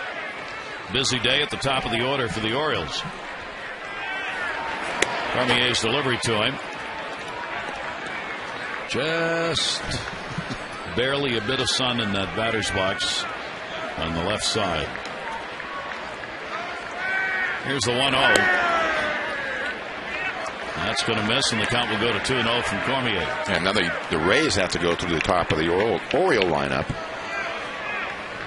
We're in the bottom of the 8th inning. Orioles trying to wrap up a second win in this series. Round out the homestand at 3-3 if they can do it. Tampa Bay is going to continue on a long road trip. Starting here, and they will move on against division opponents. Brian Roberts taking all the way, and that is going to be a strike call.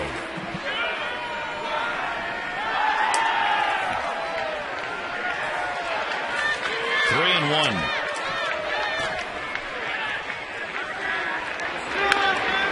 Roberts chops it foul right at the plate.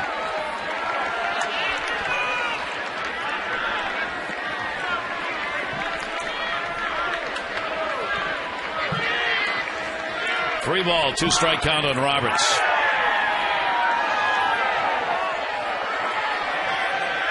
Orioles last scored 8 back-to-back games. June 09 against Atlanta. They had 8 in the ball game last night. They've got 8 in this one. So Brian Roberts is on a leadoff walk here in the 8th inning. Coach Uehara in the bullpen. The Rays will have a team meeting on the mound. Markakis coming up. Yeah, Jim Hickey out to the mound, and Markakis coming out trying to figure out what the Orioles are going to try to do. And try to run Roberts, or you're going to keep him at first base and let the hole stay there. That's pretty much how you want to attack Markakis in this situation, and the infielder is just involved.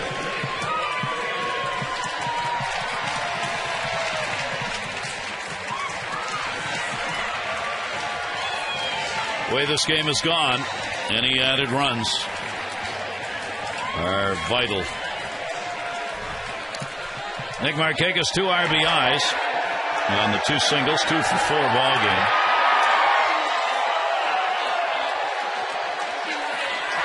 And Markakis will take the pitch for a strike. Yeah, coming into this series, Markakis hadn't had an RBI against the Rays all year long. 2 today and 2 yesterday. Nick having his 41st multi-hit game. Straightaway center, Upton. Roberts will go back to first base, 1 away. 28,268. 28,268 the announced attendance on this Sunday afternoon, Labor Day weekend. 1 away in Ty Wigginton. And that's going to be it for Cormier.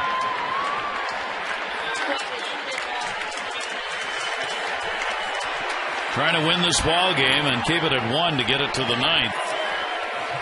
With Ty Wigginton coming up, Cormier will come out.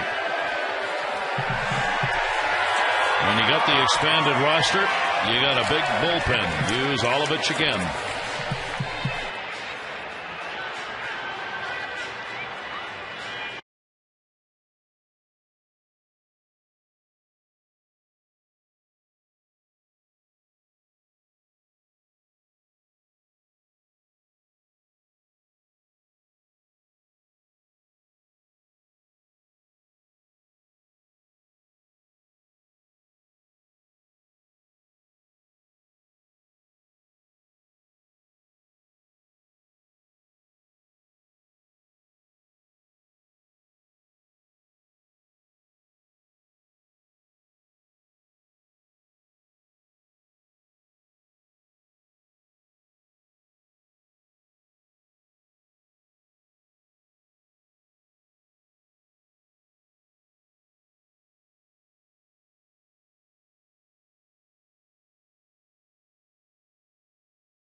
Out of this bullpen in this 3-game set and doing it again here today. And Joaquin Benoit has really had a nice season for the Rays this year. 49 innings in the third. 9 walks, 65 strikeouts. Quite the ratio for Benoit out of the Rays bullpen. He was really lights out the first half. Has struggled a little bit more in the second half of the season. Remember to keep up that first half. In 39 innings, he allowed just 3 earned runs. It's an 0.70 ERA. So coming back a little bit more to norm for the 33-year-old right-hander. Game number 6 for Benoit against the Orioles this year. He's given up no runs on 2 hits and 5 1/3 innings against the O's this season. Ty Wigginton with Roberts on at first base and 1 down. Wigginton has singled, now has a 4-game hit streak, 1 for 3 and a walk in the ballgame. Benoit, the long look over to Roberts at first and will make the throw. Wigginton is 2 for 11 off the right-hander. 6th pitcher to be used by Tampa Bay. And the official scorer has again decided that Gonzalez did not pitch effectively enough to be considered as a winner in the game. So if the Orioles hang on to win, Simone is now the pitcher of record. That may be the first time I've ever seen 2 relievers excluded for an ineffective performance. 1-0 count.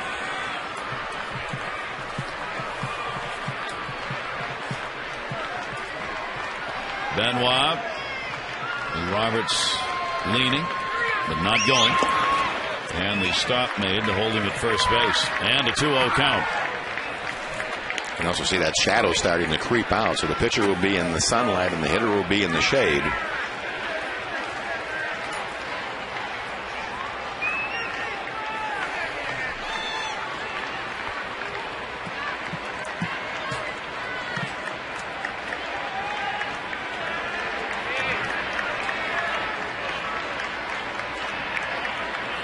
Roberts has not made an attempt to go and does not here. Wigginton takes the slider away, and now it's a 3-0 count.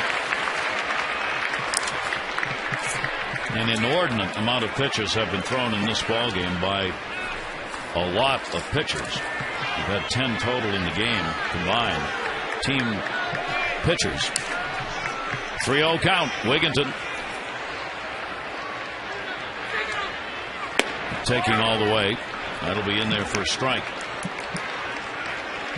The Orioles have gone just 1-12 in rubber match games in a 3-game series this year. Trying to make it 2-12 and win this series against Tampa Bay. 3-1.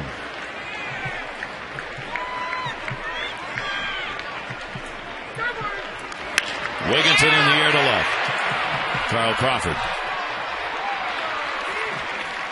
Roberts back. And there are 2 down. Just a little bit in on the hands of Wigginton.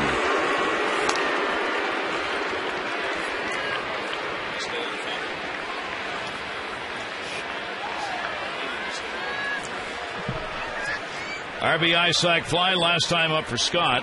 Officially 0 for 2. He's also drawn a walk in the game.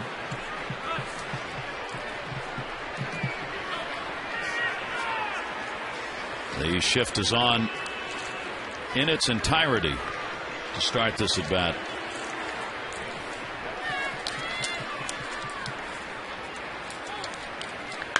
Scott lifts it high in the air, right at the mound. Longoria, Ibar, Longoria, tough catch. Came over the mound and had to go back, but he hauls it in. No runs, no hits, 1 left. The Orioles will try and wrap this up.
Airlines. Go to Southwest.com. Grab your bag. It's on. And the Orioles leading it by a score of 8-7. Pitcher of record Simone. Chance for a save. Koji Uehara. Yeah, worked in yesterday's game.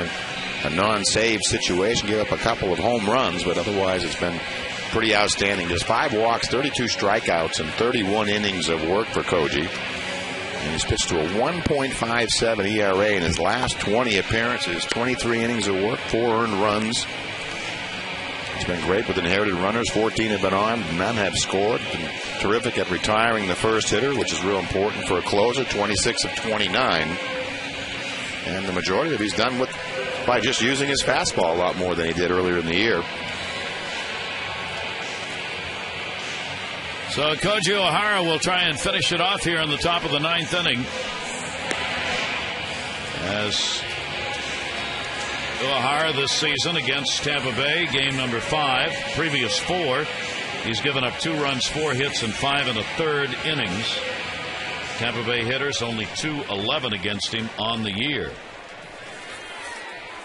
Ben Zobrist will be leading it off. Crawford and Longoria, so he's going through the middle of this order here in the 9th inning. Zobrist, a home run, his 8th, 1 for 4. And will take the pitch down low for a ball. Zobrist has faced Uehara a couple of times, 0 for 2. 1-0 delivery. Taken for a strike. Yankee Stadium tomorrow, Labor Day game, 1 o'clock. Brian Mattis, A.J. Burnett. 12:30 O's Extra. 1-1. We keep reminding you of that so that we don't forget and show up at 1:30 for the game. Here's the 2-1 delivery. And that's in there for a strike. 2-2 to Zobrist.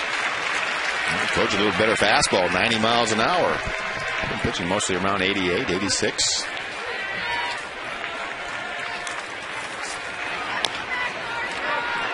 Zobrist fights that one off.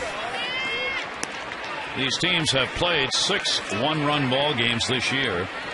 In this, the 15th. The Orioles are trying to make it their 5th win against Tampa Bay this year. 2-ball, 2-strike count. And he got him. Zobrist goes down swinging.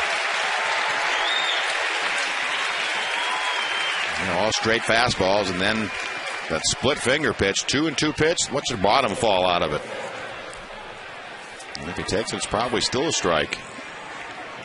Big swing by Zobrist. So 1 away. Here's Carl Crawford. Triple, single, walk, and a fly ball out. Crawford lifts it in the air. Maybe playable. Bell is over. Foul territory. And he's got it. Big out.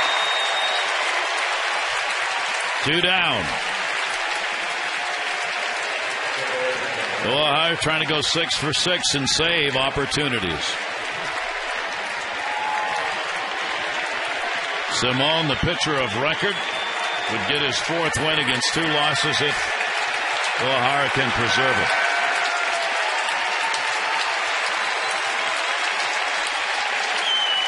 Evan Longoria. Home run number 20 in the 6th inning. 1 for 3. Strike 1. Updating you on the voting for the AT&T Player of the Game so far. You can cast your ballot. 51862 results on the O's Extra post-game show. 2 strikes on Longoria. Again, a lot better fastball than the last couple of outings. That one 92.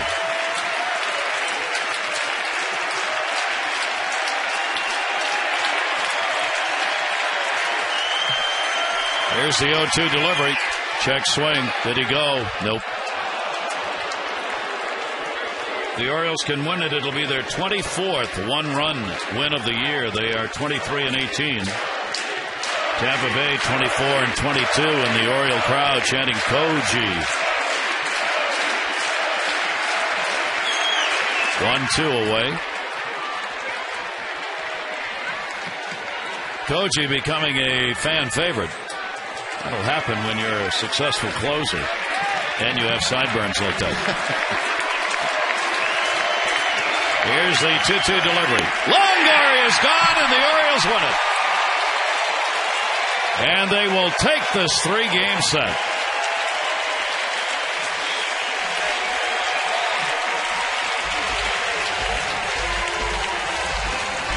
Koji O'Hara comes on and retires the side in order, striking out Zobrist and Longoria to get there. 2 out of 3 go to the O's.